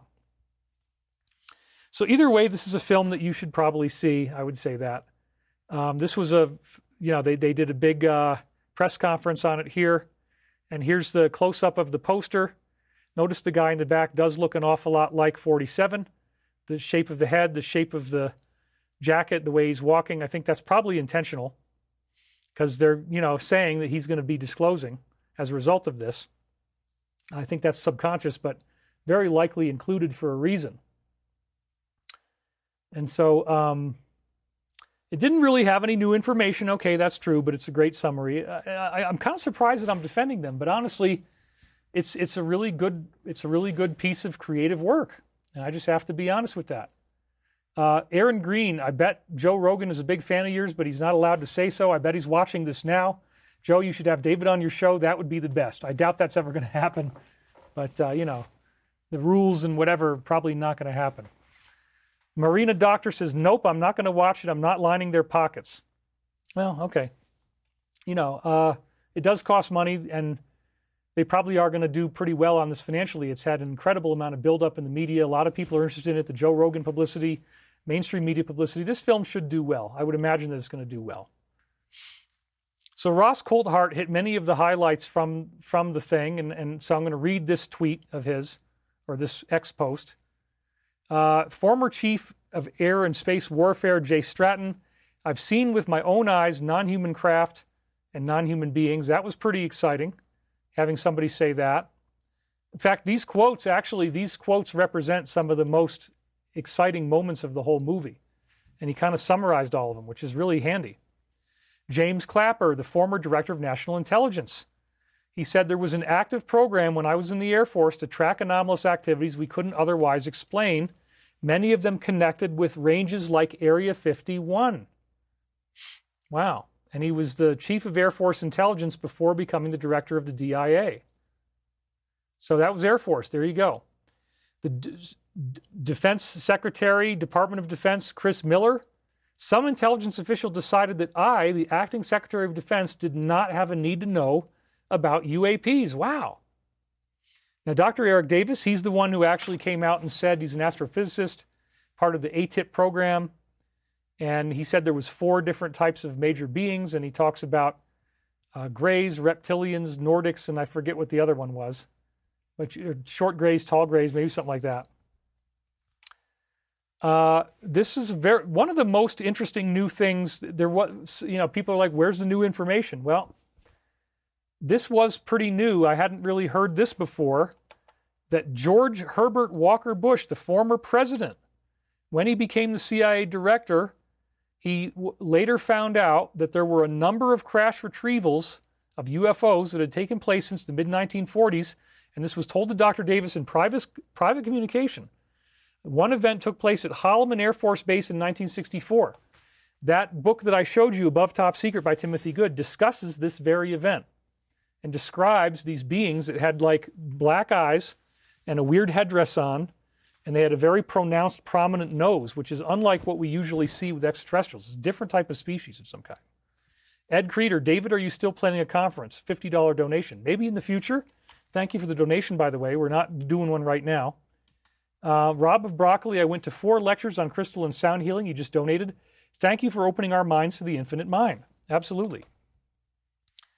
3 UAPs approached the Air Force Base. 1 landed, a non-human entity boarded, and interacted with uniformed Air Force and civilian CIA personnel. But when he wanted more information, he did not have a need to know. That, to me, was probably one of the most unique new things we got in the movie. And then Jay Stratton is saying that the Roswell was boot heel shaped, broke into 2 pieces, and had what looked like hieroglyphics on it. And it was all sent to Wright-Patterson Air Force Base, where they had the best reverse engineers. So there you go, all the way back in 1947. And now we find out about the hieroglyphics. This was pretty cool. And in ATIP, Elizondo says that we learned that Roswell was real. The hieroglyphs were like runes or glyphs actually on the craft itself. And as Dr. Eric Davis says, 4 non-human bodies were recovered from Roswell. And we have Brett Feddersen, the former director of aviation security. I can say through my experience, we are absolutely not alone in this universe. The biggest thing that concerns me is national security, the unknown, the fact that this technology does stuff that we can't do. And if we can't figure out what it is or what it wants or what it's being used for, it keeps me up at night in the idea that we're behind the power curve. And then former pilot James Cobb from the Air Force, they're talking about how there was an unknown object that he was tracking. Everybody was scrambled in fighter jets all up and down the East Coast, but nobody could intercept it. They could not have air sovereignty. So then Ross says, the ball is now firmly in the president's court. Will he be cowed by national security, or will he expose what is the best evidence yet? And the reality of this group that has a contempt for accountability and the public's right to know. Well, we don't know yet. We don't know what he's going to do. But both Democrats and Republicans are saying this is real. It's turning our nuclear weapons on and off, along with Russia's, but not to protect us from ourselves. Well, that's where I would disagree. And they do show you some pretty cool images of like this monolith-looking thing that was doing it, by the way. It's like a big slab just levitating in the air. That's pretty freaking awesome, actually, when you're thinking about it. I actually had a dream about that, the monolith type of thing that they show. That was another thing that was cool. I hadn't heard about the monoliths before, but they do talk about them powering down nuclear missile installations, again, making it sound like it's really scary. That's the way it always is framed.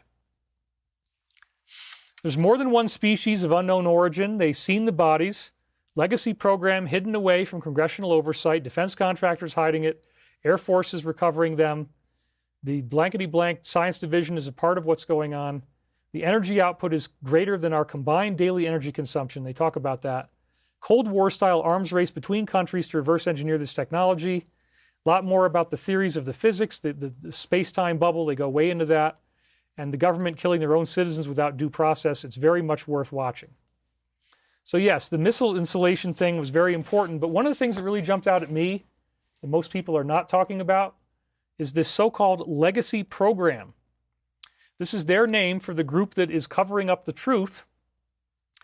And so it's some aspect of the military-industrial complex that's very deeply involved. And I, again, have had contact with multiple legacy program insiders, knowledge that is completely sealed off from the elected government. And so that's where I'm synergizing a lot of this information from. The documentary, however, does not identify the same agencies that I heard. So these are just notes that I wrote down. They mentioned the idea that ETs could be proto-humans who have been with the Earth all along. This was from Hal Puthoff, Dr. Hal Puthoff. Or that they might be time travelers. Then at 43 minutes, they say the legacy program did not want ATIP doing their work, did not want transparency, setting them up as if they're the villain. And then it said that blankety blank, U.S. Air Force, Department of Energy, and major defense contractors are the legacy program. Well, I definitely heard that it goes beyond that. You know, the National Reconnaissance Office apparently is involved. The NSA in various ways is involved. So they don't mention certain things. They do mention other things. And it's weird that they also tie it back into the one with the C at the beginning, because several of the people that were involved in this project have that connection. So I don't think that the legacy program data on that is, it might be as true as they know it to be. And the defense contractors, yes. Department of Energy, sure, I'll believe that. Air Force, absolutely. But, you know, everything here has to be taken with a grain of salt in terms of the specifics. And they say the DOE has its own security classification system apart from the Defense Department or the intelligence community. So yeah, as I just said, many of the people that were on that team when he was putting it together over the years, beginning in 2015, were also from this group. So why are they calling themselves the bad guys? It's weird, right? He said a number of different species have been recovered at the 46-hour, 25-minute mark. Bodies and craft have been found, not all at the same time. That's pretty shocking to see that come out. Roswell could be like a gift from an advanced civilization to help us out technologically, like an IQ test. He mentions that. Then they also mentioned something else that was kind of new. And in the 49-minute mark, I had to write that down because I'm looking for anything that I didn't already know. That in the Soviet Union, they recovered a Tic Tac craft in 1989. Looked the same as the one they had around the Nimitz, but it was twice as large. 4 bodies were found of humanoids in that one, apparently. And it had very advanced directed energy stuff inside. At 53 minutes, Dr. Eric Davis again talked about the thing with George Bush Sr. That's where he's talking about Holloman, that there was a number of crash retrievals since the mid-1940s, and the Vatican is very aware that this exists. He disclosed the encounter of Holloman Air Force Base as being truthful. 3 UAPs approached, non-human entity debarked the craft, interacted with them, and he was told he was not on need to know anything more. We already had that one in there. And so here again, the alliance in this form of the general, notice they don't even want to mention the name of the documentary. They don't want to give him any publicity. All they just say, according to a new documentary. President George H.W. Bush reportedly told them in 1964 that this had happened at Holloman Air Force Base, this ET contact. So Roswell had hieroglyphics on it. That's where that shows up. And that was another one that, again, Ross Coulthart grabbed, was one of the new things I had heard. And then this was another strange thing that they talk about that I hadn't already heard before. 1 hour, 4 minutes, 17 seconds. George W. Bush's ranch in Stevensville, Texas, had UFO activity over the ranch. They scrambled F-16s. We cannot tell you what we saw. This is what he was telling to the witness, because the Air Force Office of Special Intelligence had us sign NDAs and we're not allowed to talk. Where have we heard that before? That happens over and over again. So then, you know, some of the people on X were coming out with some other stuff that was new. It kind of added more to the Holloman story. It said here there is real footage, 8 seconds of real footage of a UFO. It's only the beginning of the UFO landing. But again, apparently there was footage of the whole thing. And somebody kept 8 seconds of it in a documentary. You watch it in the clip, it's like, no big deal. But anyway, that was actually pretty cool. This is some art from the thing. Those are what the craft apparently actually looked like when they landed. And so this is the actual interview in that video. I saw footage of 3 disc-shaped craft. One of the craft landed, the other 2 went away. He said, why did it land? The host did. It appeared to be in trouble because it oscillated all the way down to the ground, but it did land on 3 pods. Sliding door opened, a ramp was extended, and out came 3 aliens. He laughs and says, what did they look like? Well, they were human-sized. They had an odd gray complexion and a pronounced nose. They wore tight-fitting jumpsuits and thin headdresses that appeared to be communication devices. In their hands, they held a translator, I was told. The Holloman base commander and other Air Force officers went out to meet them. You actually saw these aliens on the film, he says? Yes. So, they say that due to space-time distortions, you get the size of a football stadium inside something that's actually small. I had heard that before. They also say that there's a huge amount of energy they're using per unit of time, and then specifically said The propulsion performance characteristics imply that they have 1,100 billion watts of power, which is more than 100 times the daily power generation of the entire United States of America. So director Dan Farah disclosed even more when he was on Joe Rogan. This is the one thing I want to say here. Defense contractors, multiple branches of government are sitting on this since the 1940s. Dozens of them, some successfully reverse engineered, China and Russia doing the same. Beverly Adams donated and said, "My hubby and I have organized many conferences, seminars, and workshops. If you ever want help organizing an in-person event, hit us up." Thank you, Beverly, very much. We better get on to the ancient history of our solar system here pretty soon, but let's do one more of these. And that was Dan Farah tells Joe Rogan that non-human intelligence reverse technology has been successful enough to travel through the solar system. It wouldn't be revealed even in a world war unless we had a nuclear confrontation. He says, very credible sources told me some of the UAP activity in space specifically is reverse engineered technology. What was implied to me was traveling through the solar system. That's not in the movie, by the way, so that's bigger than what was in the movie. That same person said to me, by the way, that their belief is the legacy program would not be pulling out their technology even to stop a world war. They wouldn't use those cards until moments before a nuclear war situation. Wow. Again, framing them very negatively, whereas I believe the alliance comes out of this group and they're doing a lot for us. So again, some of the UAP activity in space specifically is reverse engineered technology. So there have been a proliferation of great posts about the movie. I'll just give you a couple highlights here before we jump into the next thing. David Grush has popped up again and said he has firsthand exposure to non-human sentient beings. Their motives aren't all peaceful. He actually had firsthand exposure to photographs of it. That's what I believe he was saying. So this is a little bit misleading.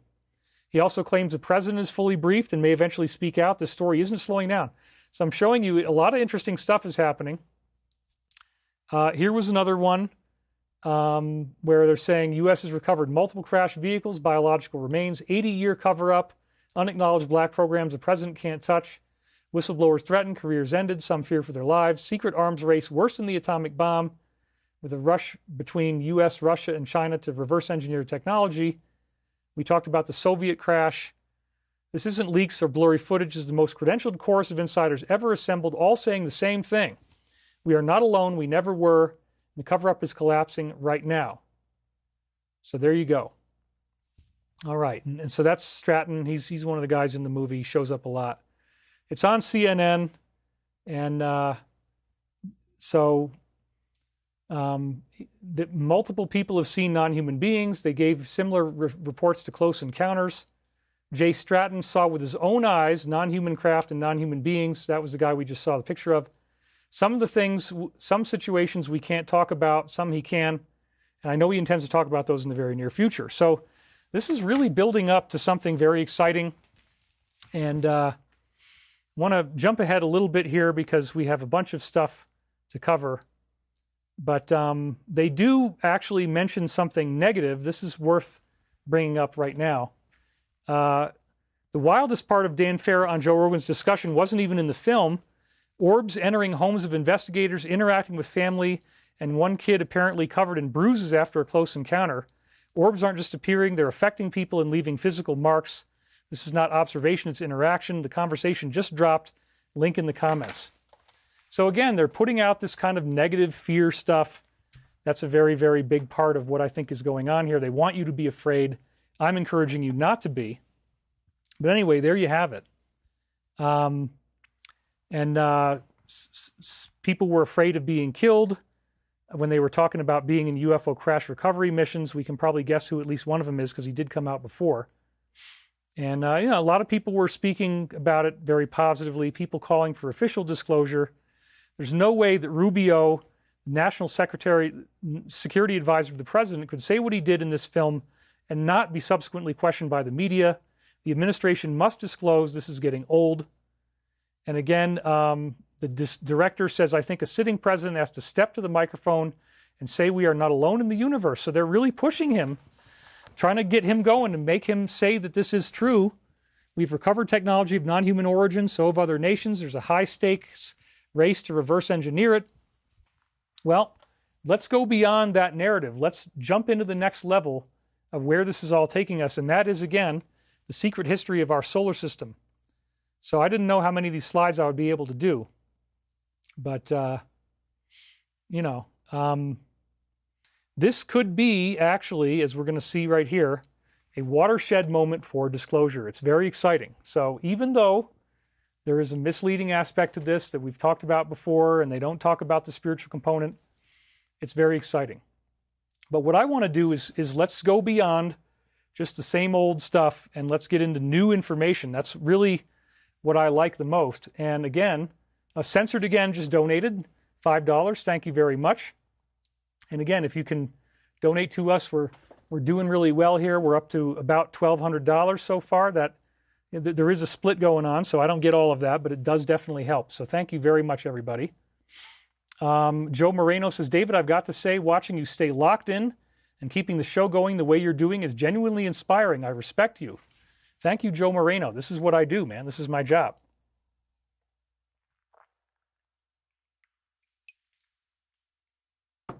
Oh, apparently Shadow said that it could be that 47 tells us we're not alone. There's a new post at 2:22 p.m. on X. I'm not going to try to find that right now because we're right in the middle of the show. But yeah, that's very cool that he said that. I don't like it when they say UAPs. There's UFOs. Tinfoil hat guys were right, and the normies know it. That's right. You know, the term UAP kind of like, well, whatever. But anyway, we're now still holding true at 3,500 viewers. That's awesome. Thank you guys for being here today.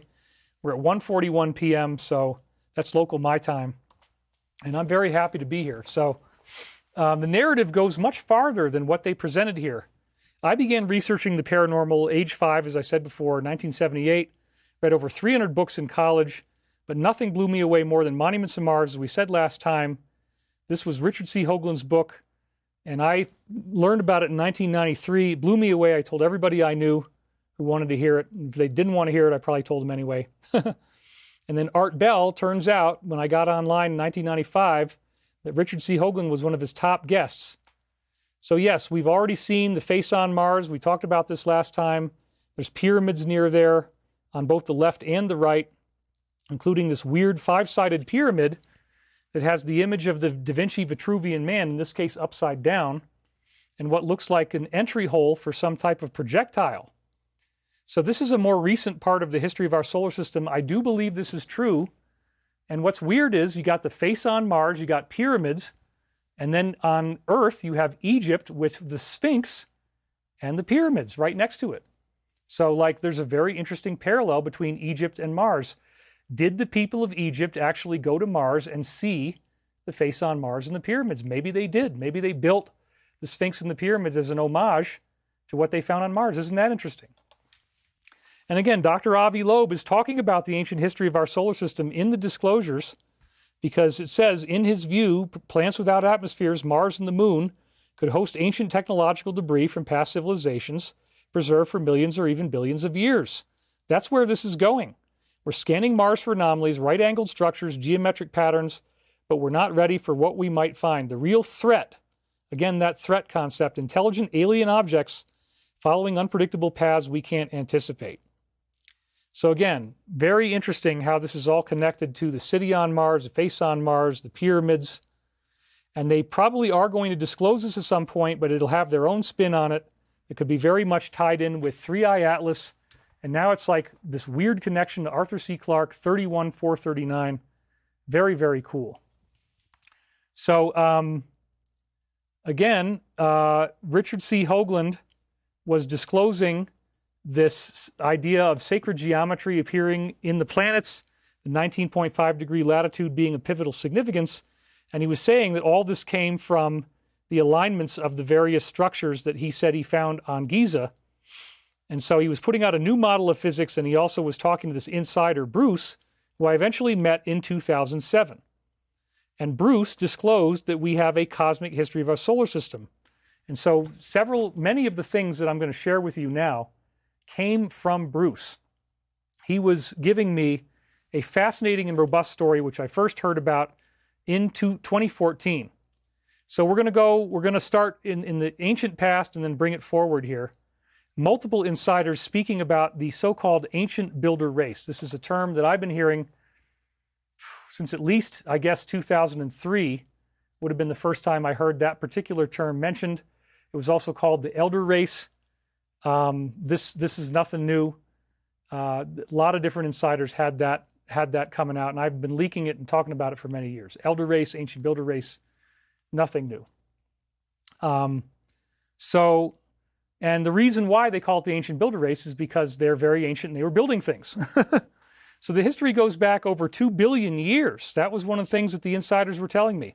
I got great details about this from Bruce, from the insider Henry Deacon, from Uncle Jack, as well as Montauk Daniel or Bruce Perrett. This is a galactic group, they believe. That's what they were being told. And that this group was going around and building stargates on various worlds that they visit. So like, for example, Bruce Perrett, i.e. Montauk Daniel, was one of the first insiders I met. And this is going back now to, he actually showed up at L&L Research in 2003. Maybe it was 2004. No, it was the end of 2003. And he was telling me that we have Stargate, that there's a Stargate on Earth. There's an ancient Stargate built by, again, Elder Race or Ancient Builder Race. He used both terms. And that this Stargate had the address 7.5.3.74. Ooh. I guess I forgot the address. Holy crap. 7538074. Shoot. It's in my slide somewhere, but I have the whole thing in another slide. I think it's 8074, or I'm sorry, I lost the number. It's been so long. But anyway, me too, I had a crash. Let's see, do we have comments coming in? Okay, they're still coming in, that's good.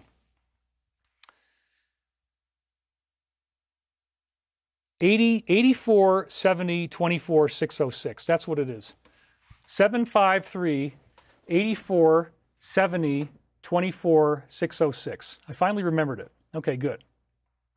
You gave the Stargate address in a previous show. You definitely know it. Yes, I finally remembered it. Took a while to get it back. Anyway, they build various Stargates on the worlds that they visit. He said that there's at least one Stargate on each planet. And so, again, the show Stargate SG-1 is loaded with disclosure. Very, very interesting. And yes, 606, the last one, is the address of Earth. So there's a 3-digit address at the end, and depending on what it is, it determines which planet you actually go to. He said address number 1 was on an asteroid around a pulsar, believe it or not. So, yeah, it's fascinating how these things correlate and all the data that came together from just Bruce alone. And again, multiple insiders all talking about this group of ancient builders that were going around and building, pyramids, obelisks, maybe even Stonehenge type of structures, some of which were done out of this indestructible glass, this beautiful clear glass, and that they build these on every world where intelligent life forms.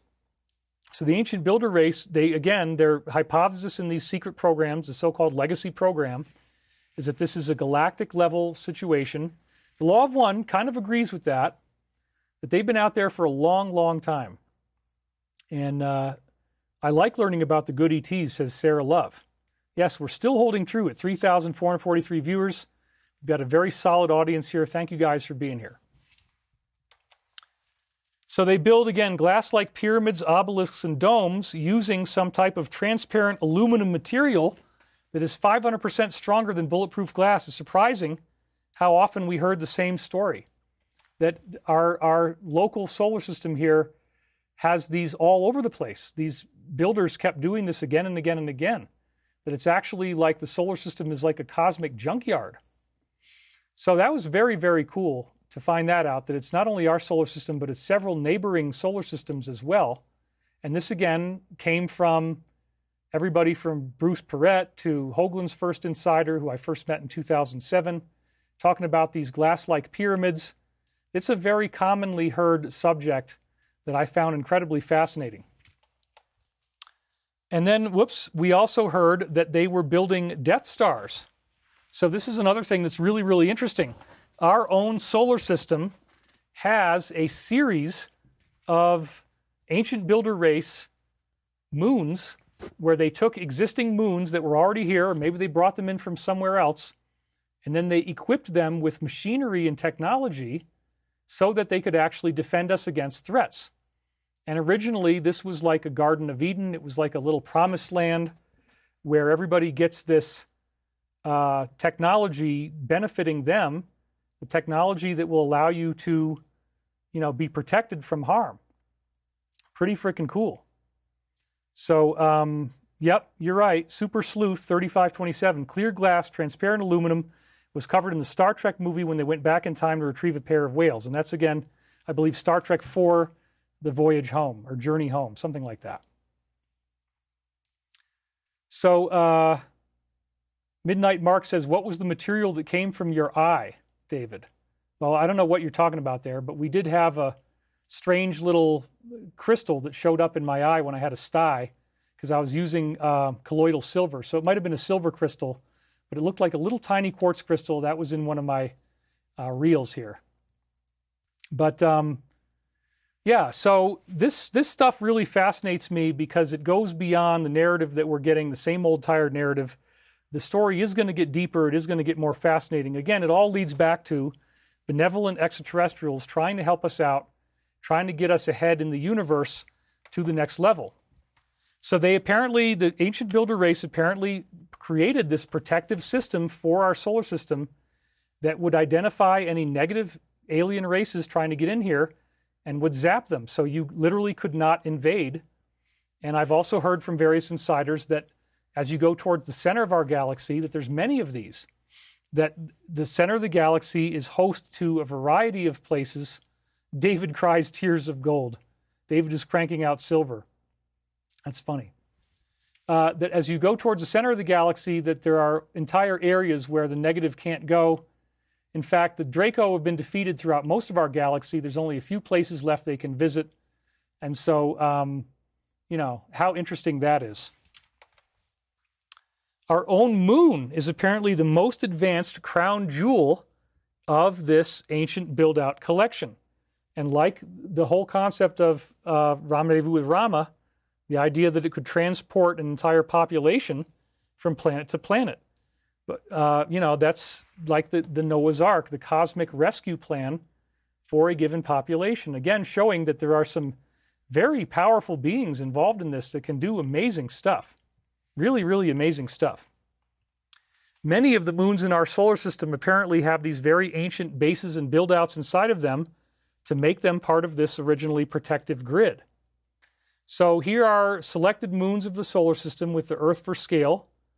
The Earth's moon is pretty big compared to all the others out there. Jupiter's moons, it has Io, Europa, Ganymede, Callisto. Saturn has a really big one, Titan. Neptune has a really big one, Triton, as you can see there. And we're also going to look at Uranus's moon, Miranda. You see that one there. So some of these actually have build-outs in them, believe it or not. That's what we're learning. Uranus's moon, Miranda, is probably one of the most provocative ones of all in terms of just the raw power of the data and what we're seeing here. And I've showed this in talks many times before, but it's still pretty freaking amazing to bring this up again. It has extremely outrageous visible geometry, and it was first mentioned, the first time I saw it mentioned was by Zecharia Sitchin in his classic book, Genesis Revisited.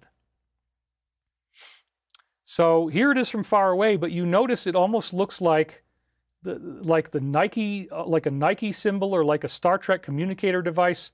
Squint your eyes a little bit, it's like, whoa, what the heck is that? There's this white geometric line on the moon. And so sure enough, there it is on the left, and you can see that there's something really weird going on there, and then I'm drawing in these triangles on the right. So yeah, that's very, very strange, isn't it? And if we tilt it sideways here, there's this cliff that's also like the tallest cliff in the entire solar system. It's actually, like you can see, it's like 5 kilometers tall, the steepest cliff in the solar system, almost like this thing's got a build-out inside, and it's constructed this way. if you go farther over from that weird shape, that geometric shape, you have what looks like pentagonal geometry there. So this is very, very curious, right? Just going back again, even when you look at it from far away, there's visible geometry right on the surface. And yeah, we'll talk a lot more about the moon going on in a little bit, but we're not there yet. So Miranda is a really, really cool example. It's a great example of what we are talking about here. And, you know, I love it. I love this kind of stuff. I love the unknown and all these principles. That's no moon. It's a spacecraft. You're right. So what the heck is this? And why would it look like this? I do think I might actually take a break, not so much because I really need to pee, but just also to give my voice a rest. And maybe we'll pull up the classic nature reel video here. We'll find something for you guys. Let's see here. Where would it be? Nature reels. I think I know where it is. Nature Break Reels 2025. All right. So, got to show you one that's fun. We're going to find one that's good.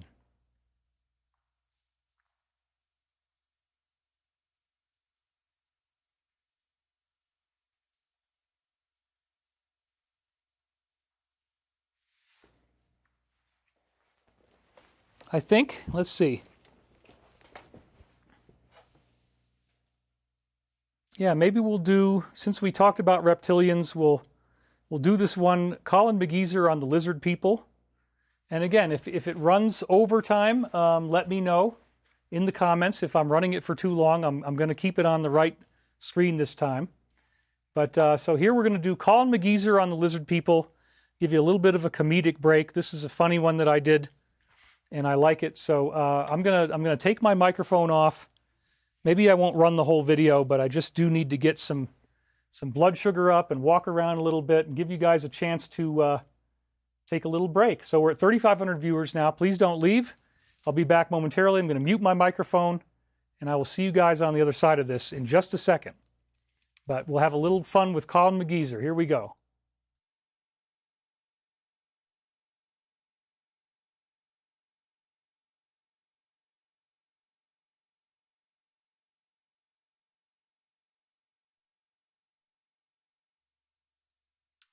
All right, my microphone is off, and I will now roll the clip, and we'll be back in a short period of time. Here we go. Thank you very much.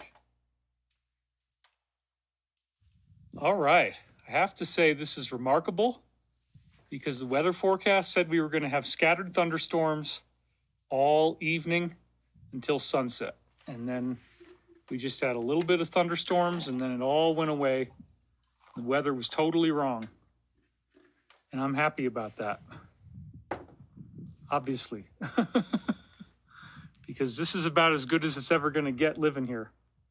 It's the perfect temperature. It's about, on the skin, it feels like 73 degrees. That's about how warm it is. It's not too bad at all. It's like an air-conditioned summer view. Because you never get too hot out here. It's too high altitude for that. We're at 8,600 feet.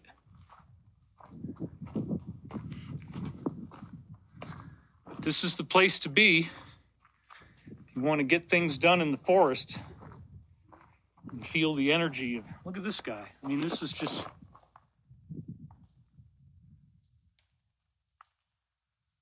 they're beautiful plants. This is all wild sage. See that?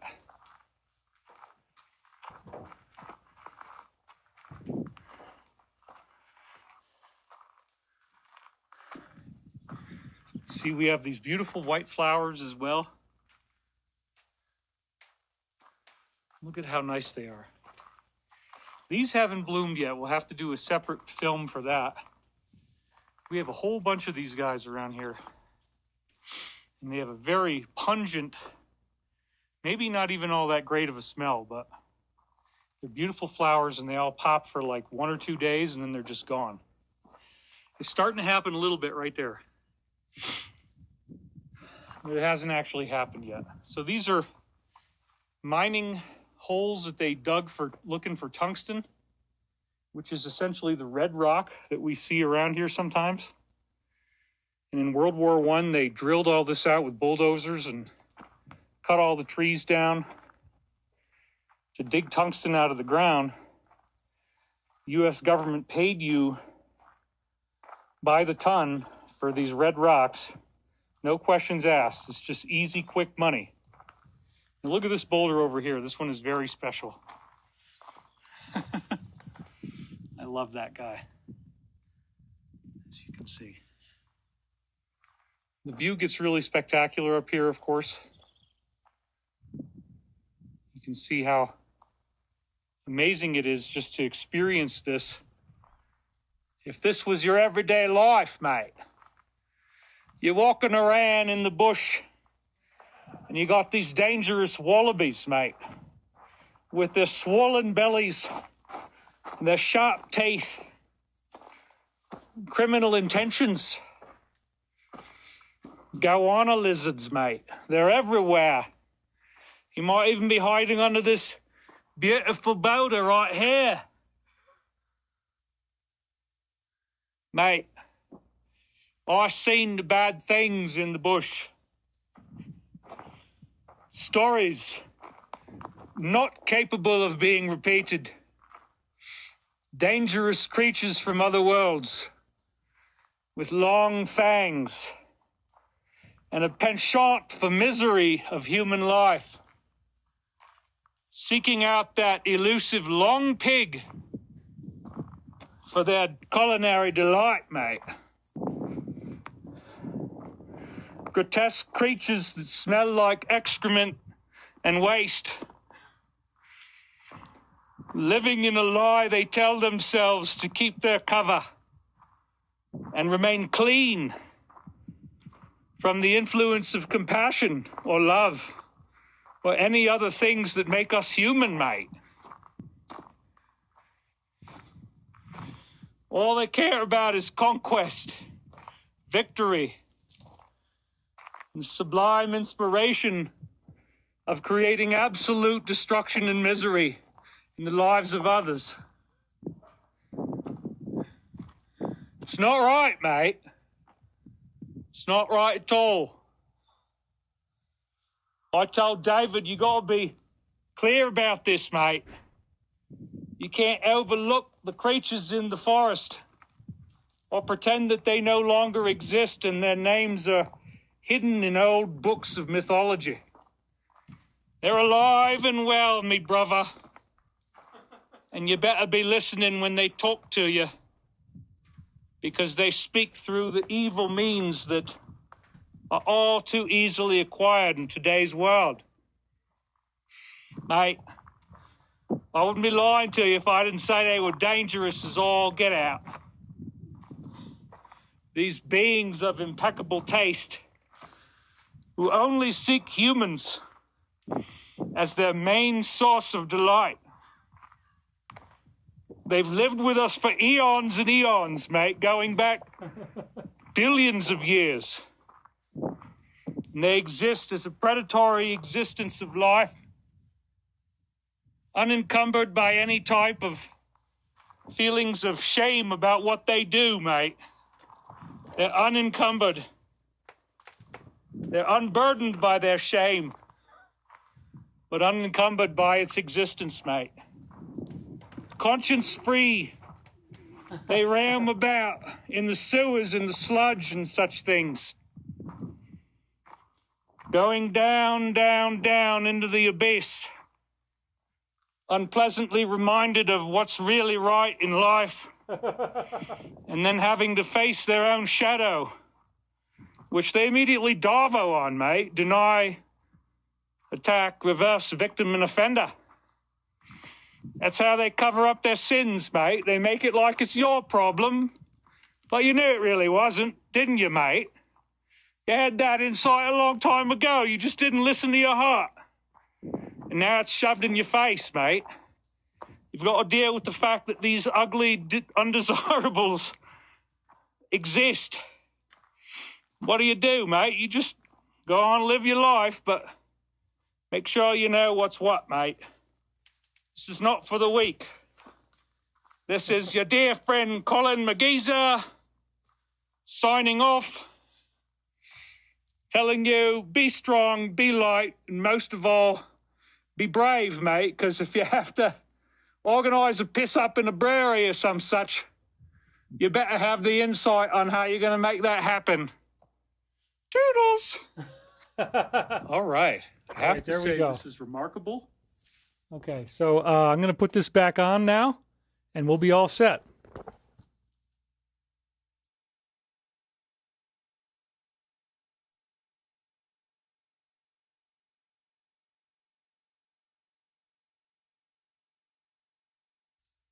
Okay, very good. We are back. I hope you guys liked that. We did lose some people because, again, there's people over in Europe, and they're just desperate to get. They'll come back tomorrow or later when they're ready. So anyway, that's fine with me. It's definitely nice to get that break. So again, going back to our slides,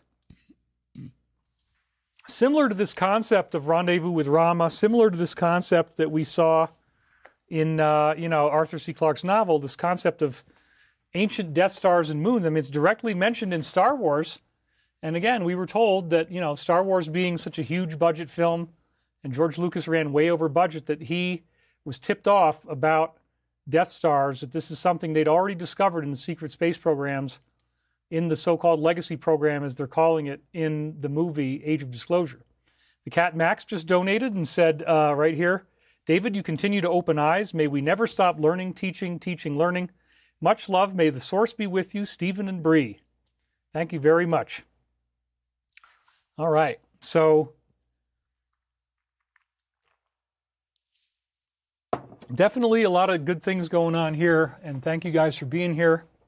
We're still holding true now at 3,170 viewers. That'll probably keep on going up. We're at the 2-hour mark, so we're right on track. Again, many of the moons in our solar system have these very ancient bases hidden inside of them. And anyway, somebody said my accent wasn't very good. He got moderated, but oh no, it got brought in. The Aussie accent was a car. I think it's funnier if it's not accurate. So, anyway, it's not meant to be literally accurate. I could try to do that, but I like to have the accent veer between British and Australian and do other things. That's why I called it Scotting-Australian. Scotland and Cockney and Australian all blended together, mate. Makes me laugh, but it's fun. I like to have fun with it. And pretty good stuff. So anyway, again, all these different moons. The one we were looking at first is Miranda, which you can see there on the list of Uranus. What the heck is going on here? Especially extremely outrageous visible geometry from Zecharia Sitchin's, first guy who mentioned it. Clearly looking at some type of chevron shape from the outside. Very, very fascinating. This might be the result of, as we were told, these ancient build-outs, where some of the geometry inside might be coming out visibly. If you turn it upside down, it almost looks like the letter L, and it's much brighter and, pretty fascinating. And then obviously on the right, as you can see, there's also this thing that looks like the 5-sided geometry there, plus this big cliff. So this, again, what we might actually be seeing is that there's enough, the way that this was formed, maybe the moon itself was designed from the beginning. Maybe these beings, these ancient builder race people, actually custom built this one. We don't know, but it's a fascinating thing to consider. It lines up very nicely with their testimonies.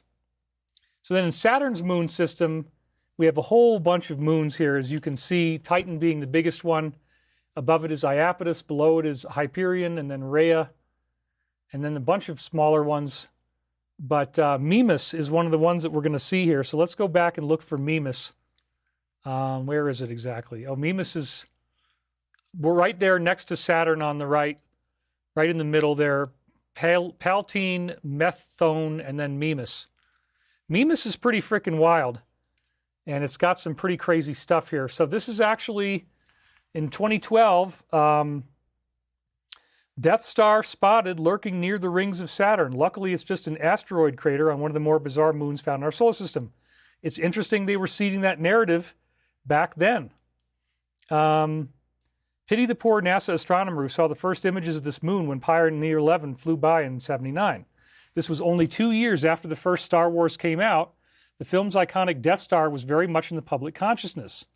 The similarities are pretty startling, enough to make us wonder if Saturn's moon, called Mimas, is not actually just a fossilized, crumbling remain of an evil empire ship from a long time ago in a galaxy far, far away.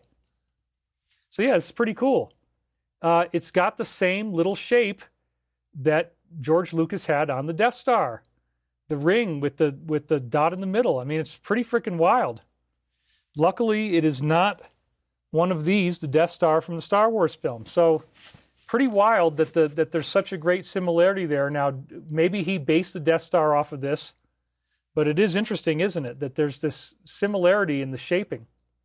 And what's even weirder is the unexplained temperature anomalies, which are actually, as you can see, the heat is not on the equator like you would expect it to be. The expected temperature there on the left.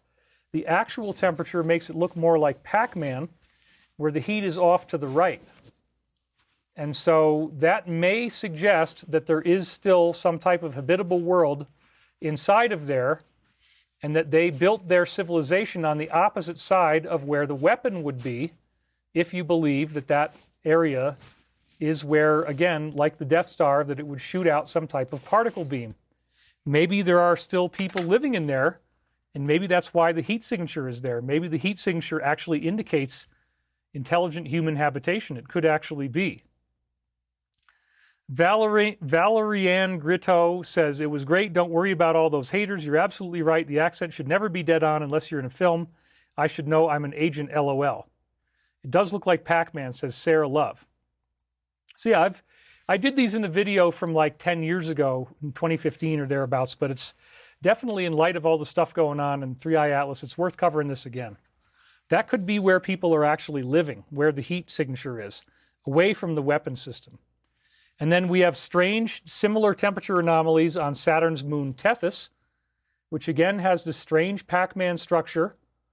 And again, it's kind of, once again, they have a surface appearance where it looks like there's some type of emitter coming out, as you see there on the bottom right. It's the same kind of deal. So very weird, right? And Pac-Man shape found on one of Saturn's moons, actually 2 of them. 2 Pac-Man moons orbit Saturn, and Blinky is nowhere to be seen. This was on Huffington Post, back when I used to go there. Then we have another example, which is Saturn's moon Enceladus. This is pretty wild. And actually what we're seeing here, first of all, is the images from the moon, and we'll get back to those later. But then on the right is the actual south pole of Saturn. We'll get back to the moon a little later. So anyway, the predicted temperatures of Saturn's moon Enceladus, again, you would expect, because the equator is facing towards the sun, that would be where the heat would be. But no, the pole has by far the greatest temperature. Ho, Dave from Australia, says Perry Weber 3283. Thank you, mate. All right, so down there we have this striated structure. That is very, very interesting. Because what we see is 4 rows of striations all together, and that could be actually like rows of build-outs, rows of places where beings may still be living there now. I mean, that's what they've told us, is that there's 57 different varieties of ETs here. They have various places in our solar system they can live, they hide out, and you would think that they might have these long hallways that they could live in, and that there's, you know, the heat signatures that we're seeing actually represent people being inside and, you know, living in there. It's really, really wild. And then you can see there's right angle geometry as well. There's really interesting structure going on there. So this is similar to LiDAR, radar, thermal collage images of underground bases that we see on Earth. Again, very, very interesting. That's probably one of the most compelling pieces of evidence right there. Like, what kind of natural process would create this type of geometry? It doesn't really make a whole lot of sense, does it? But if it's an extraterrestrial thing going on, then yeah, it could. So again, I want to take disclosure as far as we can go. I want to get it beyond the limits of just, yeah, they crashed some disks and we recovered them, but nobody's going to tell us anything. Let's try to just expand our imagination, figure out how far this is really going to go, because it's very, very interesting. Scruffy45 says the ETs occupy hostile environments knowing we can't get there now, and if we did get there, it would mess up their journey. Peter KJ7 says, I heard Heinz 57 back in 2008. Yeah, it goes all the way back to 1996. He was talking about this. Anyway, then we have Saturn's moon Iapetus. This is a really, really interesting one, and it's way, way out, far away from the planet compared to many of the other moons. So, again, we have Cassini, and this was all stuff that's on the now Enterprise mission website isn't even available anymore. But Richard C. Hoagland and I did a lot of work together, and this was some of his best stuff back in the day. He's still doing great stuff now. But yeah, so full credit for him there, Enterprise mission. So the spheroid of Iapetus, he's got NASA imagery, and you really do see, like, what the hell, man? It's got this ridge along the equator. There's like a raised ridge right along the equator there that was very, very prominent. And it's really quite shocking when you look at it. And it's got 3 lines along it, and it pops up quite a bit. These are, again, straight-ahead public domain NASA photographs. And it goes on for like 60 miles. I mean, it's really, really quite something. And the belly band, he's calling it, 2,000-kilometer long ridge of change of mountains, exactly aligned along the equator. The website, unfortunately, is no longer online. So the only way you could find this now would be to go back to archive.org. Up to 20 kilometers high, narrow peak residing on a broader bulge. And so also very, very interesting, right along the equator, and there's this black and white type of distribution of colors on the moon. Quite fascinating, in fact. And then as the sunlight hits it in different ways, this was the thing that he found that really shocked everybody the most, is the geometry that's visible as the light is going across it, suggesting again that it could be a geometric structure on the inside. This apparently was coming to him in part from his own insider, who I also spoke to, Bruce. And you see that it doesn't look round at all. It looks like there's flat, straight lines here. I keep thinking about William Tompkins. Did he know about all of this as well? Maybe he did. So, you know, very interesting what we're seeing here. And anyway, you know, this is stuff that really, really defines a lot of new things for us. It's very, very interesting, very cool stuff. And then right down there, there's like something poking up off the surface of the moon. Looks like it could be a radio tower. I mean, who the heck knows what, but that does not look normal. That looks like some type of build out, like an antenna or something. So really, really fascinating. Here's another image of it here that he shows, and how oddly geometric the surface is. Definitely not rounded at all. I mean, wow, what's going on there? And that one also is very, very fascinating. So again, the idea here was that there is some type of geometric build out on the inside. So, you know, please look up Richard C. Hoagland, support his work. He's an amazing guy. He's still doing great stuff all the time. Truncated icosahedron, Buckminster fullerene, they're all interconnected here. And that was another illustration that was commissioned for the website, which again, the only way you can find it now is on archive.org. And the Death Star comparison. So yeah, I mean, apparently Iapetus is one of the ones that really was studied by the secret space program, or by, you know, legacy program as they're calling it. And you know, you have the best moderators, especially Rod Feinstein. So anyway, yes. So signs may be visible from ancient ruins in South Africa. This is another really, really weird thing, right? Like, if the ancient builder race is 2.6 billion years old, maybe they are the ones that left behind the Klerksdorp spheres.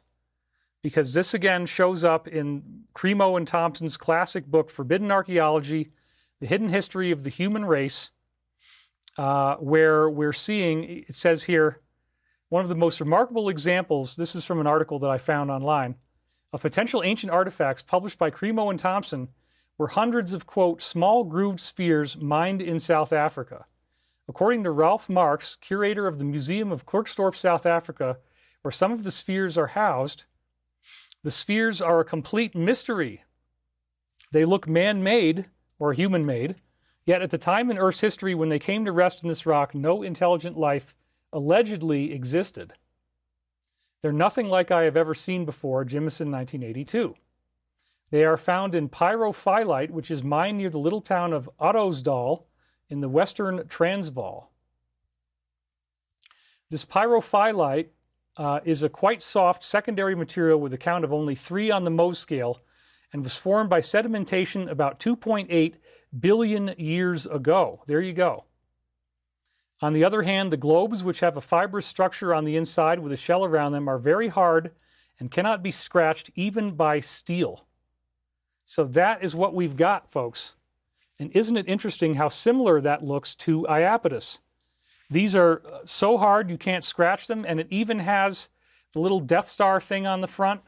I mean, wow.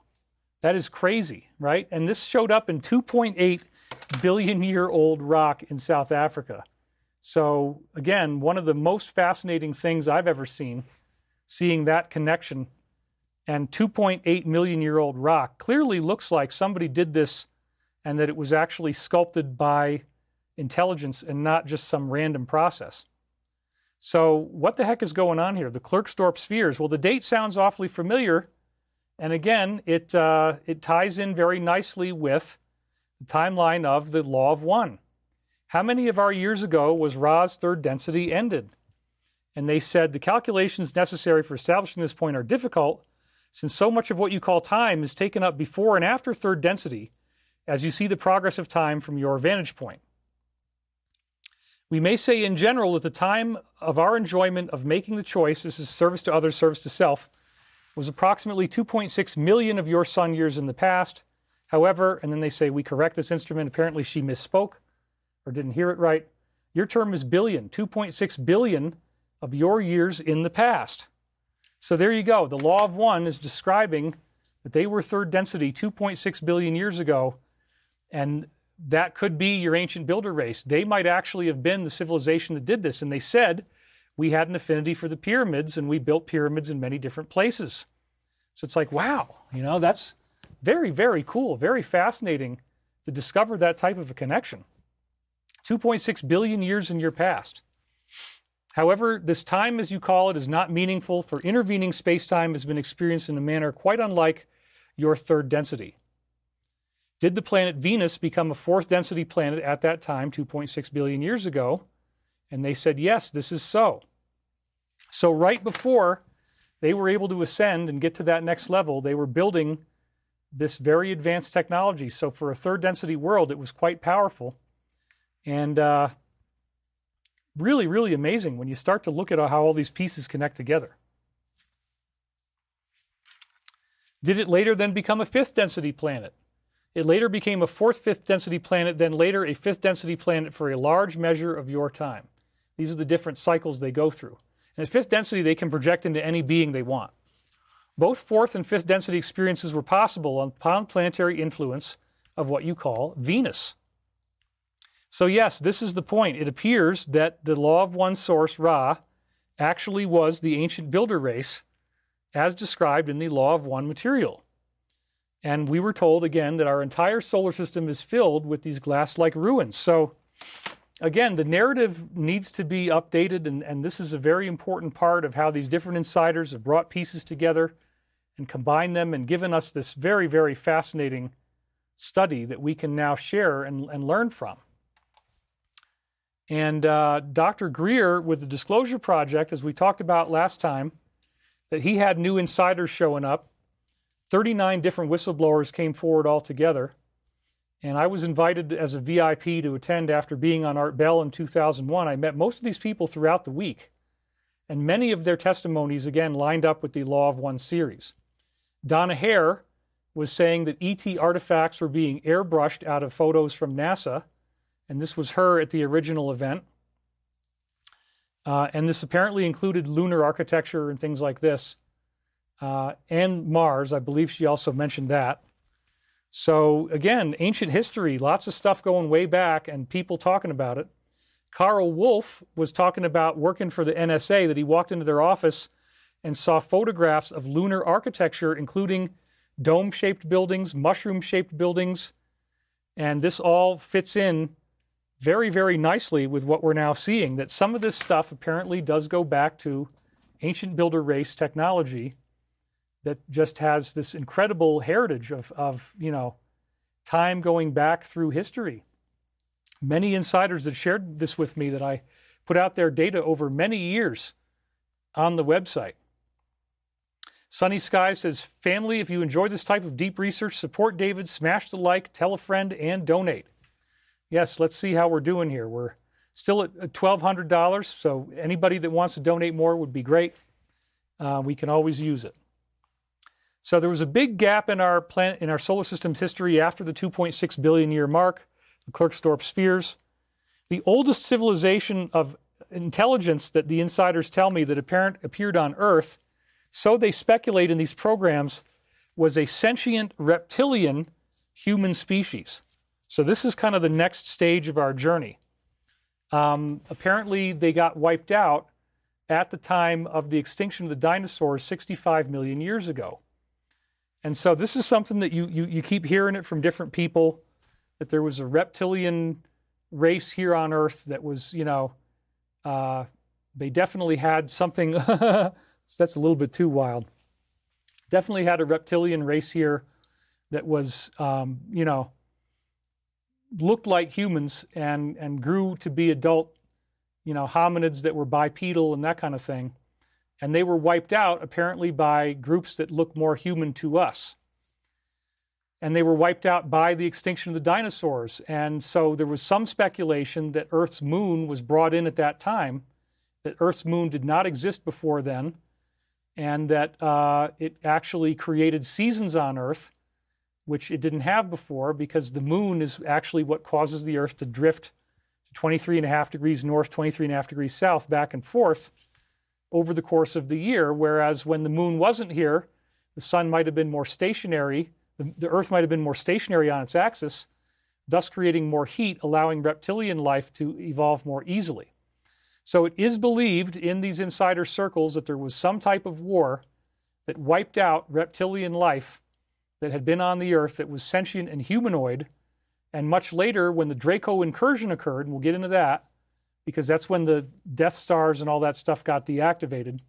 When the Draco incursion occurred, they found out about this ancient reptilian human race that had been on Earth, and they've since apparently made a claim that they own the Earth, and that it belongs to them. And they're very, very serious about that.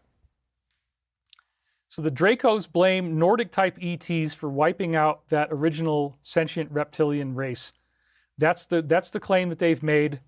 And so some of the upsetting stuff that we're supposedly going to get from the so-called legacy program and things like this was this idea that the Draco now blame us, and that they claim that they own the Earth and that we have to pay them gold, water, or women, in order to pay rent for being here, basically, is how they see it. But again, I believe we're anointed by the Creator, by Christ, and that we did inherit the Earth, and the Draco's claim does not hold any validity. Starseed Essence just donated $50. Thank you very much for that. She says, happy Sunday fun day. Thank you, David, for the show today. Great information. Sending love and light to all in the chat. Well, thank you very much, Starseed. We really appreciate your help. And we're climbing back up now. We got 3,328 concurrent viewers, and we are doing very well here. So I love it. Okay. This apparently dated back again 65 million years ago. The Draco still claiming they own the Earth as a result, and they say they want gold, women, or water in trade for our title. So that means they actually do want the gold. There's supposedly over 200 different uses that they have for gold mined from Earth. That gets into the whole Anunnaki thing, the Zecharia Sitchin thing. Who were the Anunnaki? We don't really know, but one interpretation is that they were the Draco, and that they might have been, well, they did want the gold. And so Zecharia Sitchin says we were mining gold for them. Very, very interesting. how all this stuff goes and fits together. Imagine moving to a new place, acting like it's yours, and trying to take over their civilization. It sounds familiar, doesn't it? It says forever unlimited consciousness. And then Carolina Patriot says 47 might be mocking them with the gold that he put in the Oval Office. Maybe that's true. Who knows? Anything is possible. So yeah, they like water, they like gold, and they like to have slaves and or the food supply. So apparently that's the scariest thing, is that there's this sort of really negative aspect about these extraterrestrials, and that, you know, I mean, it could happen to you out in the woods. You could get eaten by a bear, you could get eaten by wolves, something like that. But this is another thing that apparently does happen sometimes, and why disclosure is going to be so difficult for us, why there are things that are so upsetting we don't really want to know about it. It's been a consistent element of what I've heard over the years. I don't want to get too upsetting in today's show, but yeah, that's part of the storyline that we keep getting. So I can't say that, but that's funny. Somebody was making a joke. So this is probably the darkest part of disclosure. We were told that there were a total of 5 different, the legacy program has identified a total of 5 different civilizations that came to the Earth. We don't have a whole lot of detail on what those 5 civilizations exactly were. Maybe I can find somebody who'll give us more information. But again, the history after the fall of the reptilian race, the next thing that we know a lot more about is 500,000 years ago. And so we've talked about this before, but this is the next big part of the story. Yeah, you're right. Somebody said that humans and dinosaurs existed together. There are places in the fossil record where you see human footprints next to dinosaur footprints. That's pretty interesting how that shows up. And there are images of that I've had in other shows. So as of 500,000 years ago, I was told by Hoagland's top insider Bruce that this is when the exploded planet Maldek actually blew up. And what was so weird about this was that, again, the Law of One gives exactly the same timeline for exactly the same event. So to me, that's pretty astounding when an alleged insider gives you the same information that you heard from others, from this actual esoteric source that's like channeled material. And pretty wild how this all fits together. So Anunnakis, David, what is it? Well, we don't really know if the Draco or the Anunnaki or not, if they're the same thing, but it could be. There is a rationale that they could be the same thing. So the exploded planet Maldek became the asteroid belt. And supposedly the oceans turned into the comets. They became dirty snowballs. The material of the physical planet turned into the asteroid belt. And all of that planet was wiped out. This is something Hoagland talked about a lot with Dr. Tom von Flandern, the exploded planet hypothesis, or EPH. Very, very interesting stuff. And that Mars was apparently once the moon of Maldek. So they destroyed the planet 500,000 years ago. So it says in the Law of One. Same thing I heard from the insider, Bruce, same exact number. This seems to be the key event that bridges the gap between the ancient builder race, so-called, and more modern humanity. So this is what it says in the Law of One. At one time space in what was your past, there was a population of third-density beings upon a planet which dwelt within your solar system at one time. There are various names by which this planet has been named. The vibratory sound complex most usually used by your peoples is Maldek, but Lucifer is actually another name. And yes, some people call it Tiamat. These entities, destroying their planetary sphere, were thus forced to find room for themselves upon your third density, the only one in your solar system at their space-time present, hospitable and capable of offering the lessons necessary to decrease their mind-body-spirit distortions with respect to the Law of One. So again, the Law of One has a very weird interaction with what these insiders claim to be true, and that has fascinated me since I first started reading it in 1996. You know, how much other tie-ins I'd already found with the research I've been doing over the years. So, you know, I do think the source is credible. I think there's a lot of intrigue to it. It's very fascinating. Axis Mundi says, dinosaur or dragon? If you look at the T-Rex skeleton, the arms look exactly like the arms or wings of the skeleton of an ostrich. That's interesting. Enki may have been a hybrid of a human and Draco. He was a scientist, created a slave race to dig gold on Earth. Enki was not the good one, says Paul Cannon 9289. And then we have Snort 5203. Everybody seems to now have like a number after their name. $49.99 donation there. Thank you very much for that. Really, really appreciate your help. So, yeah, this is really, really interesting. Try moving the line against the amount of money you want to donate. I used to have difficulty too, says Space Cadet Lottie. It is interesting now, like everybody here has got, it looks like everybody has a 3 or 4 digit number after their name. And I wonder what's going on. Is that like the number of times they've posted or what is that exactly? But almost everybody seems to have them now. So interesting. Memphis Wendy doesn't have one, but she says, don't forget to smash the like button. All right. Anyway. So they destroyed their planetary sphere, forced to find room for themselves upon your planet. They actually became, the Law of One says they became the Neanderthals, that these higher level beings, because they all had karma from destroying their planet, they had to reincarnate as Neanderthals. And these beings are trying to make really sure that doesn't happen to us again, which is good. We don't want that to happen again.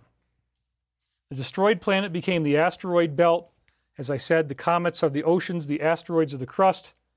And again, Hoagland talked about Tom von Flandern and his exploded planet hypothesis, where he traced back the pathways of the comets and the asteroids and showed that they all reunify back into a common center that started this whole thing out.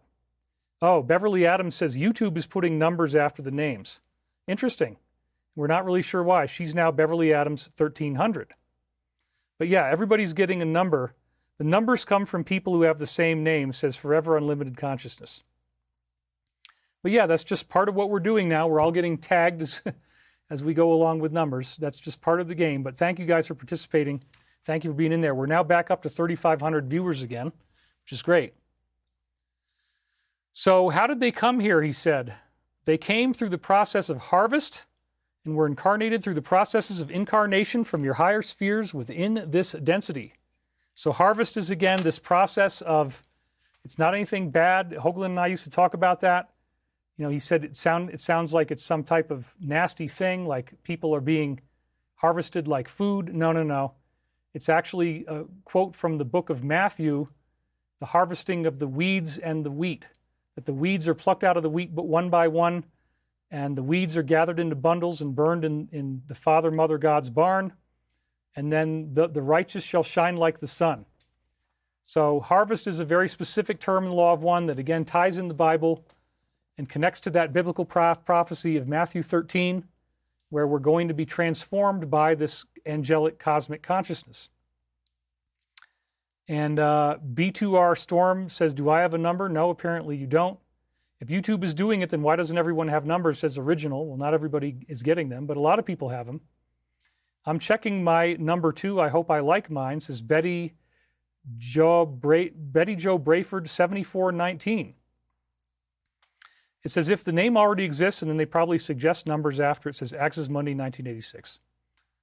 Anyway, David deserves more thumbs up. Thank you for that. Appreciate that. So they said, how long ago did this happen in our years? And he says, I'm having difficulty. We must deepen her trance state. This occurred approximately 500,000 of your years ago. Again, perfect alignment with the inside testimony. As I said, they reincarnated supposedly as Neanderthals to alleviate the karma of destroying their entire world.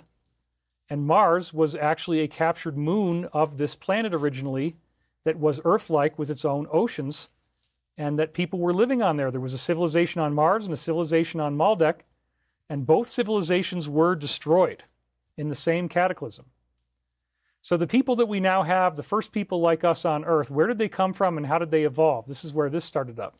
You speak of your third density experience, it says. The first of those to come here were brought from another planet in your solar system called by you the red planet Mars. So there you go. I'm reading a couple of your comments here. Somebody says, Sunny Sky says, my number is 8675309. I wonder if maybe the numbers popped up because some of our moderators are allowing comments through that were automatically moderated by the algorithm. That might be. I'm just wondering. Pancake House Psychedelic. I engage in medium work for hospice patients to show them proof of the soul before they transition. What are the feline cat entities I've been seeing during this sort of work? They're intelligent and friendly looking. That's a good question. Nobody really spoke exactly about that. Ross Feinstein says they are Lyrians, I guess. But anyway, now everybody's got numbers, and that's okay. I'm wondering if the numbers are changing or if they stay the same. But anyway, no big deal. No big deal. So this planet's environment, Mars, became inhospitable to third-density beings. The first entities, therefore, were of this race, as you may call it, manipulated somewhat by those who were the guardians at that time. And then there was a positive extraterrestrial human group called Yahweh, placed them here 75,000 years ago, immediately after the explosion of the Lake Toba supervolcano, which again is another weird layer of the harvest thing. Every 25,000 years, there's like a catastrophe where the Earth basically gets rototilled, such as by volcanic eruptions, and there's like a Noah's Ark event, and we are prepared for a new third-dimensional civilization. So there's evidence of cataclysms happening 75,000 years ago, 50,000 years ago, and 25,000 years ago. They all kind of show up that way. And so that's pretty cool. That, we have that renewing process that, everything gets really done. Oh, Beverly Adams says, I was involuntarily tagged with 1,300 months ago. Now it's happening to a bunch of people. Anyway, everybody seems to have one. That's really weird. If you have an original name, then no numbers, but if it's not original, then you get the number. Okay, so I guess that just means they want to know exactly who you are.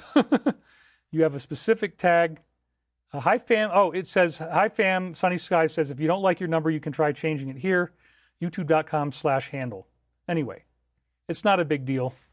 It's just that, the moderators are allowing some of these auto removed comments through. Some people don't have it. Other people do. Yep. Numbers are usually given once you have an account registration. Okay. Anyway, now let's go back to our insider revelations. We're going back now to the time period of around 500,000 years ago, leading up to that cataclysm. The insider Bruce described a race that he called the progenitors, which appears to be different than the ancient builder race because they were much more recent, from the 700 to 500,000 years ago. These people were very tall. They grew up to be 70 foot tall.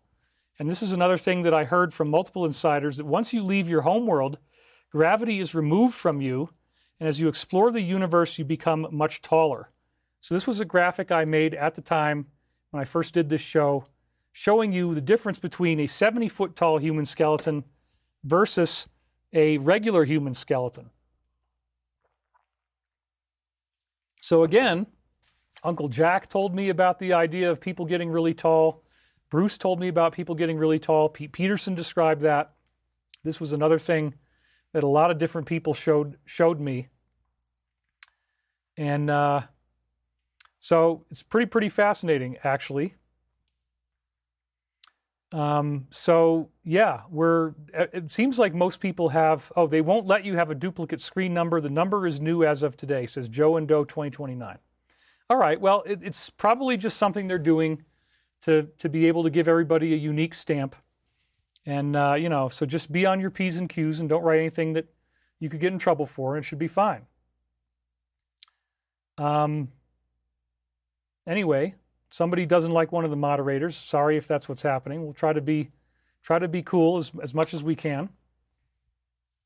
So 70-foot tall beings, if 3i Atlas is a traveling ship, in fact, if there are beings inside, according to what Uncle Jack and others told me, then the beings inside would be huge. That would be an interesting aspect of what we're seeing here. Space Cadet Lottie says, I keep getting advertisements for dating websites. I'm getting trolled for YouTube for being a one-man band. Well, some people have the numbers and some don't. I think it's just, again, if you have something that other people already have, the same handle, then you're going to get a number. It's most of the people now do. So anyway. It's only the third known interstellar object 3i Atlas is ever to enter our solar system Oumuamua and Borisov were the first two. And it's interesting, too, with the fact that these beings left behind these glass-like ruins, that the Louvre describes a glass-like pyramid. A central part of the Da Vinci Code, remember, the secret to the Jesus bloodline was inside the pyramid at the end of the movie Da Vinci Code. You actually, they end up finding the bloodline DNA inside that pyramid. So there he is next to the pyramid looking down through the floor in the scene at the end of the movie, and that's when he sees it. And, so it's pretty wild. So the super Earth again exploded 500,000 years ago, creating this mega catastrophe, and the insiders told us that this deactivated this 2.6 billion year old protection grid that we had around our solar system. Now we have another donation that just came in. This is Louise Boone, and she says, T. Moore says Yellowstone will destroy a lot of the West Coast in spring 2026 with earthquakes and ash. Any thoughts on this? I don't think we're going to have any type of big disaster like that going on. So anyway, Kimberly Koenig says it's because copycats and copyrights of influencers, criminals going down. Yes, boom. So I don't know what that, but anyway. Everybody, most of the people now, I'd say 3/4 of the people now have numbers. So apparently after this grid went down, this protective grid of these large satellites, that's when the Draco were able to invade our solar system. And this is when Uncle Jack said that they began modifying and tweaking our DNA using the DNA from 6 other races throughout our solar system. This is also part of Zecharia Sitchin's work on the Anunnaki, that apparently our DNA was created, that they used DNA from all over the galaxy, and that this is part of why we have the appendix, that the appendix was originally an organ that we would have had that would have created a flow of nutrients between the bottom of the colon and the liver, and it would cause us to live for 900 years, and they edited that out. So another thing that we have is shingles. The shingles is kind of like a scaly thing. That's related to the reptilian inheritance again. So BB Girl says YouTube is putting numbers after screen names to ensure that each username is unique. It's just part of the handling system. Many people may have similar names and numbers are automatically added. I guess it's just a new policy they have. It's probably happening to everybody.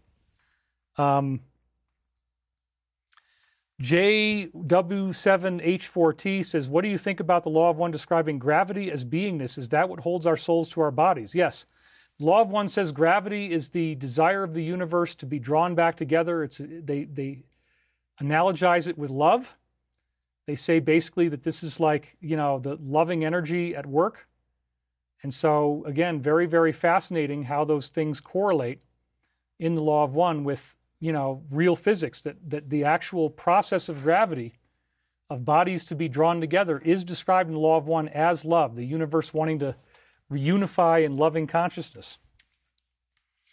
So, anyway, the DNA was cherry-picked from all over the galaxy, and another thing that they did, they created in us, is the desire to create and worship idols. The Draco Reptilians apparently wanted us to have this, desire to worship idols, because that means that we would be great slaves for them, which sometimes they take us in that way. That's part of what's happening here. So, the movie Jupiter Ascending has a lot of really interesting things in it that are correlated with some of this disclosure.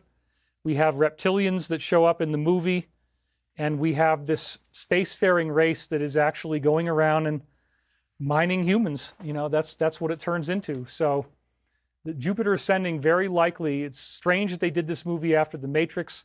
It was a sleeper. It wasn't really very popular, but has a lot of narrative elements that correlate with disclosure in it, including this idea that the Draco control the Earth and that they want payment of rent for being who they are and for being here.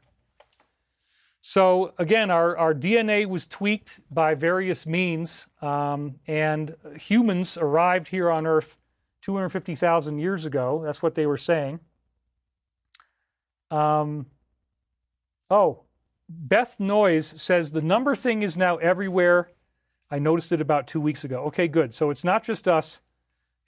Everybody's got these numbers now. It's not just this show. So it's just a new policy they did to make everybody unique, and that's fine. Michael Susky says, good show today. Thank you very much. We're back up to 3,500 viewers. We're at the 2 hour and 49 mark. Sue Brightstar says, thank you, David. I appreciate the amount of work that you put into each Sunday's chat. That is awesome. So thank you very much for that. And anyway, we're doing great. So this was a study that I linked to in that other show that I did. I'm using some of these slides. Studies shows humans are evolving faster than previously thought. Results of the largest ever genetic study of a single population could help refine dates for major events during our human evolution. Master Kenobi says, great show, David. Greetings from Master Kenobi. So humans are evolving more rapidly than previously thought. According to the largest ever genetic study of a single population, scientists reached the conclusion after showing that almost every man alive can trace, or woman, can trace his origins to one, well, maybe it's man specifically, his particular blood type, to one common male ancestor who lived about 250,000 years ago. That is shocking, isn't it? And it's not exactly the same as the data that we were given, but it fits pretty closely. Beverly Adams says, does blood type and RH factor have anything to do with different races, spiritual significance? It might. Some people speculate about the RF thing. I don't get too much into the RH thing. I don't get too much into that. Space Cadet Lottie says, I love it when we get lots of slides. I don't like it when we don't get to see all of your preparation. Well, it's not new, but again, I am running some things I did before, but it's time to bring this stuff up again. So one common male ancestor is what it says here. The genetic Adam lived about 100,000 years more recently than previously understood, which again, that would go back to 350,000 years ago if it was before then. Humans must have been genetically diverging at a more rapid rate than we thought. Carrie Stephenson, the company Decode Genetics and senior author of the study, said it means we have evolved faster than we thought. And it also shows the most recent common male ancestor was alive at the same time as mitochondrial Eve, and the last woman to whom all females alive today can trace their mitochondrial DNA.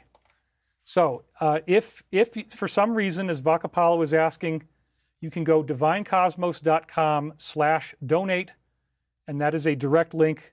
That is one way to do it, but again, we really welcome and admire your super chats. Dr. Phil XR says, Brian Sykes' 7 daughters of Eve traced all men to one Eve via mitochondrial DNA, and there were 7 groups, birth goddesses. I hadn't heard that one before. That's pretty cool. Okay. So, the migration of the people from Tiamat and Mars to the Earth is what they talk about in the Law of One. And they had outposts here, the ancient builder race going back for 2.6 billion years.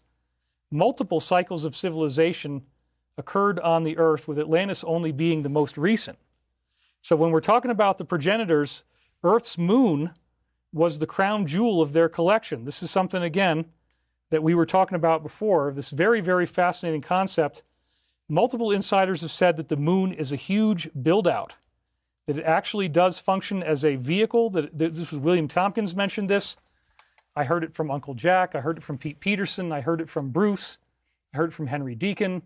It's a very common thing that the insiders tell you, that the moon is actually built out on the inside, that apparently what they would do is they would have an object the size of a baseball that has nanites in it, and they send it backwards in time, and these little nano robots would come out, and they would actually go in there and dig out and build machines and intelligently build what they needed to build the civilization, so that now in the present, from the time when you released the baseball, it's already there. So you use time travel, you send this little robot back in time, potentially billions of years, and now you have your entire inner civilization built to order. He said that it depended on what materials that it would find, and that some of these places in the moon have 10,000 floors, that there were giant beings in there. The beings that survived the destruction of Maldek apparently migrated to the moon. That's where they went next. They lived inside the moon. They were very tall, and they had they left their bodies and ruins behind. Again, very, very fascinating information. So here's the moon as we see it from Earth, the man on the moon, and Sunny Skies is saying, hi fam, I'm seeing 2 people saying they have trouble making super chat donations. And if that is the case, you can go to David's website. That's right. divinecosmos.com/donate. If you're having any trouble, that's where you would go. And I really do appreciate it. So as of 2014, is the elephant in Jupiter Ascending a real race? Yes, that gets back into legends of people that look like that inside the Earth that have happened. Clearly, Brooke just donated. Thank you very much. And she's talking about the Voyager material. Yes, we've heard of that. I don't entirely endorse that stuff, but it's okay. Thank you for bringing it to my attention. So 2014, this is really, really weird. This huge square that was found on the moon. Yes, Ross Feinstein said, David, what about the people of Maldek and Mars becoming Bigfoots due to the radiation death in the Law of One? That's one of the things it said, that Bigfoot was one of the beings that was created from the people of Maldek. Not Mars specifically, but Maldek. That is true. So check this out. Gravity data suggests flats of volcanic basalt formed from tectonic stretching. But look at this. There's a square. When you look at it from the top down, it's actually got a square on it. And that looks like the side of a cube. Strikingly geometric surfaces on the moon. Strikingly geometric shapes. And you see the red outline there. This is on space.com. Again, this might be part of the drip, drip, drip of disclosure where they're getting you ready for the idea that the solar system has these huge build-outs in it. And we're going to learn that as time goes on. Newly discovered rectangular structure sheds light on the moon mystery. Yes, so Vakapalo just published the link. So that's one of the places you can go if you want to do that. In the comments, you can see that right now. So again, thank you for making that clear to everybody. And that's one of the places you can go. So this is really weird, right? It's like, how did that get there, and why is it there? How do you get a square on the moon? Well, maybe it's because there's, again, a geometric superstructure under there that goes back a long way in time. Could very well be. Hi, I'm Kwan. He donates 1,000 yen. He says, Blavatsky and Theosophy Society mentioned Polarians, Hyperboreans, Lemurians, and Atlanteans before our age. Where do the progenitors and reptilians fit in this timeline? That's a good question. The progenitors and the reptilians, I would say, are probably both older than those. Teresa Dastrup says, this is very amazing, David. Thank you for sharing. Appreciate that. So then we also have the geometric pattern of the PKT border structures compared to Enceladus's SPT. There again, Enceladus is the one that I showed you before that had the striations of lines down in there. But again, this weird superstructure in the moon. Prosolarum rifts, they were calling it, on the cover of Nature magazine. And notice that the seas, the mares, are inside the square. That's all very flat stuff. And it again suggests that there's some type of superstructure in there that we don't really fully understand. Best song right now, says Ray D, is Sweet Madam Blue, the 6-minute version by Styx. Hashtag America. Sunny Skies just donated $1. Thank you very much. There is an option to email on the website. divinecosmos.com is where you need to go for that. So here's another thing that I'm going to show you. And this is the square craters that were described by NASA. NASA's NEAR Shoemaker spacecraft spotted square-shaped craters on asteroid Eros, which orbits around Mars, a telltale sign of mysterious goings-on in the asteroid belt long ago. In the pantheon of cosmic geometry, curves rule. Astronomy texts are filled with spiral galaxies, elliptical orbs, and rig nebula. There are no chapters on triangles or rectangles. After all, who ever heard of a square planet? Some of the simplest shapes, common in the handiwork of humans, are just plain rare in space. Rare but not impossible. Last month, astronomers were studying pictures of asteroid 433 Eros when they noticed some unusual craters. Most impact craters are circular, but these were square. An overzealous fan of Star Trek might mistake these scars for places where cube-shaped Borg vessels touched down and lifted off again, but scientists say they are natural, albeit unusual features. So again, this could be possibly that we are seeing evidence of the progenitors of the ancient builder race, that they built out square underground rooms and that as they got hit by asteroid hits over time, that those dented in and became the square craters that we're now seeing. Isn't that interesting?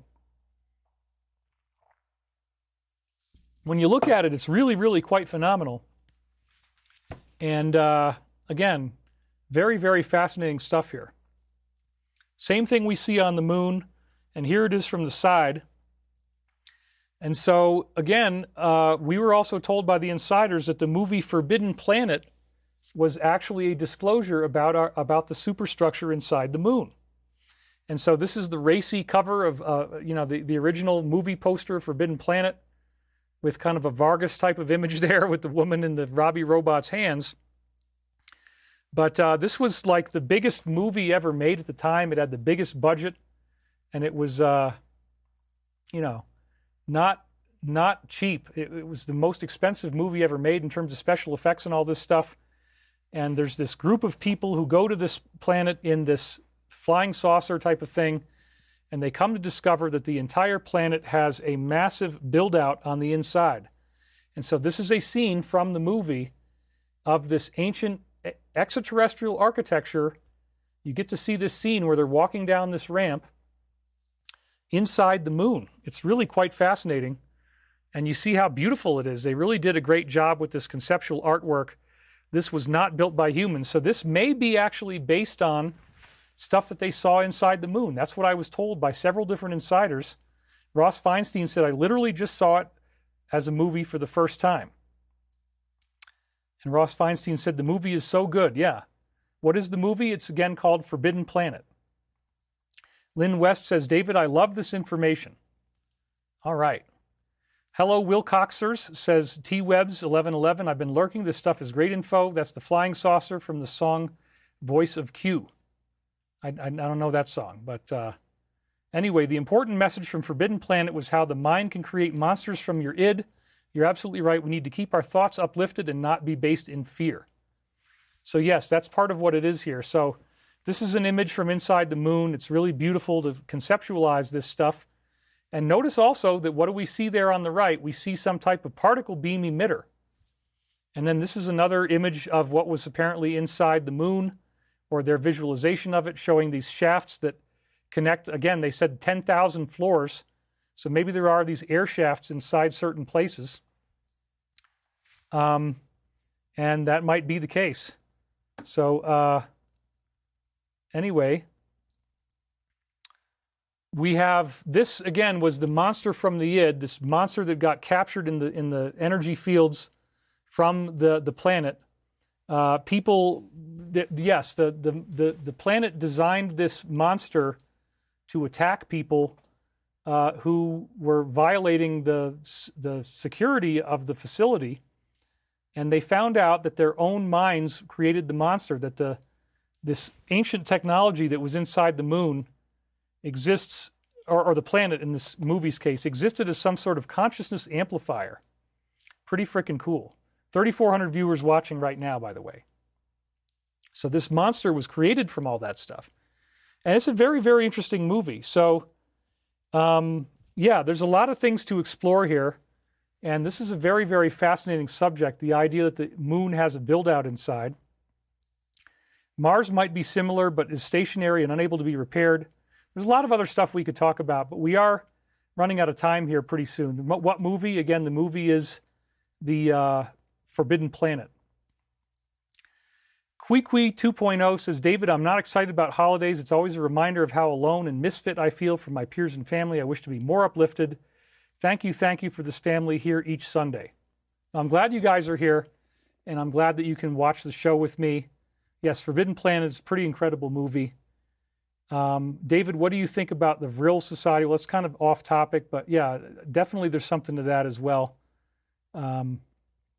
Anyway, so yeah, we're at the 3-hour mark. We've been doing this for a long time. We're up to $1,500 in our chat donations. So thank you very much for that. Thank you for supporting us and keeping us alive, keeping us on the air. Our own technology, as the old show said, is much closer to the goal than we think. And this was a little video from Harvard showing the nano robots, but because I can't really do videos on here, we're only going to show you a very short piece of that. This is just the title screen from it. untethered miniature origami robot that self-folds, walks, swims, and degrades. So I can't really show you this, but because you can't do videos here. Anyway, some of the people who this one of the testimonies that we got was that the moon might have not been around the Earth until 500,000 years ago. There's different theories inside the secret space program or legacy program. One of them was, again, that the moon might have been flown away from Mars and Maldek at the time that it all blew up and then flown around the Earth, and they had to fly it into gravitational capture or else it would fall into the sun. They flew it into Earth in this impossibly perfect orbit, which allowed them to start terraforming. But they also know the moon was heavily damaged on the inside. So that's another big part of this, that when you go inside these areas, most of them are not explored. Most of the areas inside the moon are still in ruins. There's still bodies in there, and very few people have ever actually even explored it. So it's still pretty much left alone. Penny Olson says, David, I always enjoy your videos. It's almost like you're speaking directly to us. You provide an outstanding message. Disregard trolls and negative comments. We love you. So, yeah, a lot of interesting things going on here about the moon. And there was one theory that the moon was 25, that it was from the 65 million years ago, that it came in around the time of the dinosaurs being made extinct. There was another theory that it was only the 500,000 years ago that it got moved into place. But what we do know is that the people that survived that planetary catastrophe on Maldek actually relocated inside the moon. They became less tall. They got down to around 25 feet in height from their other height before, because it's a smaller planet and the gravity is different, I guess, something like that. And so they had a robust civilization on the moon for a really long time. And they kept it going, and that's where you get your glass domes and your glass spires and all that kind of stuff. The civilization was rebuilt in glass domes on the surface, and they began visiting the Earth and creating settlements here, which eventually grew into a vast civilization in northern Africa. So again, there was a war there. Apparently 55,000 years ago is when they crash landed on Earth, and they started to build out this whole thing on the Earth, although some of it might have been older than that. But the whole top third of Africa, you notice, is all dead and dry. And so that's because it all got blown up in this war that apparently was between the people that were on Earth, the first civilization of Atlantis now, and the Draco reptilians. So again, this story can go on and on and on. And love you, David, and great job, moderator, says Violet Dragon, one of the people who doesn't have a number after her name. Although now there's several people coming in that don't have numbers after their name. Okay, Ray D just donated. Thank you very much. Promoting a particular podcast. Happy Thanksgiving, says Valentine Puppy. Yes, it was a nuclear bomb in northern Africa. Actually, every desert was a nuke from their fighting a long time ago. That could be. Great. My son is deployed to South Africa. Well, it's not radioactive now, but it certainly was before. So anyway, this is a story that's now going to segue into Atlantis, into other things. We can go a lot farther with it, but we're getting kind of long in the tooth here for the show today. But I want to point out that this civilization migrated to the Earth from the moon. That the moon, one of the things the guy told me was that the moon was hit by something, and in the more recent analyses from the Legacy program, what they're calling it now on this documentary, that it might have been from a solar flash. There might have been some sort of ejected material from the sun that hit the moon and caused everybody inside to get destroyed, rang the whole thing like a bell, maybe created more of those mares, the C structure that we see, exposing the geometric substructure we were looking at. And only 3 ships apparently survived out of the moon, and they barely made it to the Earth. They crash landed in Antarctica. And this gets into your Antarctic Atlantis, another huge, huge subject that we can cover again later on. But again, they built out a huge civilization in northern Africa. And one of the big things that we were told is there's tons of artifacts from 40 to 400 feet below the surface of the desert.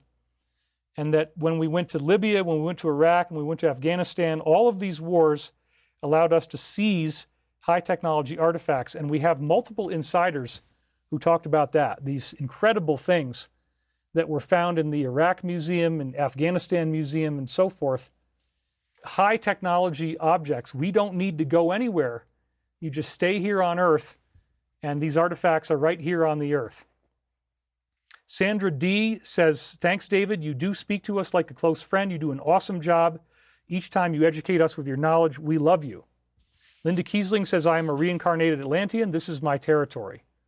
Skane Pag says, I love these subjects. Scruffy45 says, great show, David. Keep up the good work. So, Sunny Skies, thank you very much. We know who that is. And he's still working, but not for very long. He gets moderated pretty quick. Anyway,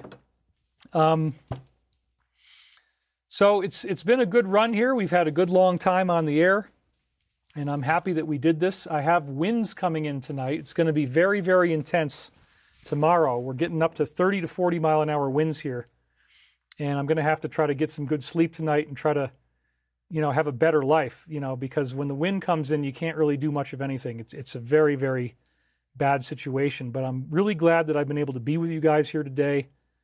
And it's been a great show. So all of these different wars, multiple insiders told me that these high-tech artifacts were seized.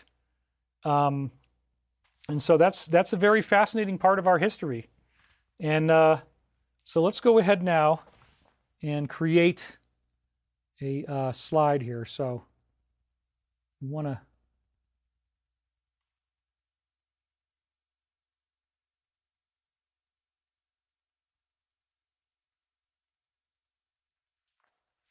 So we see that the entire northern third of Africa was completely wiped out in this war. The Draco came in, blew the whole thing out. You can see that desert. It's the biggest desert on Earth. And they're telling me also that Egypt was the surviving highlands of the original civilization. There's tons of these artifacts under the desert, 40 to 400 feet down. Multiple insiders, again, confirming the military is routinely accessing these items. The insider Bruce said, we never need to leave the Earth to find all of this great stuff. The enormity of what we actually have that we can find here on Earth is simply mind-boggling. And society will change very quickly after we get full disclosure. These Egyptian priests apparently located multiple caches of books, storing them in the Library of Alexandria, that Pete Peterson told me that he got to inspect some of these books directly, and that there was actual technological diagrams of spaceships and space stations and how to build them, and that this stuff was inside the ruins. It's really, really quite amazing that they were able to dig down below the pyramid. Now we see the pyramid tunnels, really cool things like that have shown up. And that he was able to read these books. Some of them had unbreakable pages. Some of the books were like barcodes and nothing else, just pages and pages of barcodes. Really wild stuff. And so, it's pretty fascinating. Very small number of survivors from the lunar disaster, whatever destroyed the moon after they migrated there. Again, just a few spaceships. They crash landed on Earth 55,000 years ago, which fits very nicely with the Law of One and the Casey readings, because they talk about Lemuria being wiped out 53,000 years ago. Question, I was wondering about the advent of the Atlantis and Lemuria. Where did they come from? This is the last question. The civilizations of Atlantis and Lemuria were not one but two. Let us first look at the Mu entities. This is people that were indigenous to Earth, not this technological civilization now. They were beings of a somewhat primitive nature, but had very advanced spiritual distortions. The civilization was part of this cycle experienced early within the cycle of approximately 53,000 of your years ago. There you go. Same digit again. So weird that I was given basically the same number by insiders that shows up in the Law of One. It keeps on happening. A helpful and harmless place washed beneath the ocean during a readjustment of your sphere's tectonic plates through no action of their own, but it was the warring of these other people. They set out those who survived and reached many places in what you call Russia, North America, and South America. The Indians, of whom you have come to feel some sympathy in your social complex distortions, are the descendants of these entities. Like the other incarnates of this cycle, they came from elsewhere. And again, Indians, we call them Native Americans now. That's how they phrased it in 1981. These particular entities were largely drawn from a second density planet, which had some difficulty due to the age of its sun to achieve third density life conditions. This planet was from the galaxy Deneb. There you go. So once again, a fascinating correlation between the Law of One and what happened here. But now we're starting to get into the history of Atlantis. And this is how, again, the people that came from this moon that then crash landed on Earth in their spaceship interbred with humans and became fallen angels. And their children became 12 to 13 foot tall, red-headed, white-skinned giant humans. So in the future, we will do a deep dive again on giant skeletons, which many insiders have confirmed. And the whole civilization of these people who colonized here was wiped out 50,000 years ago in that disaster that created the desert, which corresponds with our 25,000-year cycle of ascension. And then after this is where new groups recolonize the Earth once again. So we're probably going to do more on the history of Atlantis in a future episode, but this is enough for now. I've given you guys an enormous amount of information, so let me go ahead now and create a slide that we can use to do that.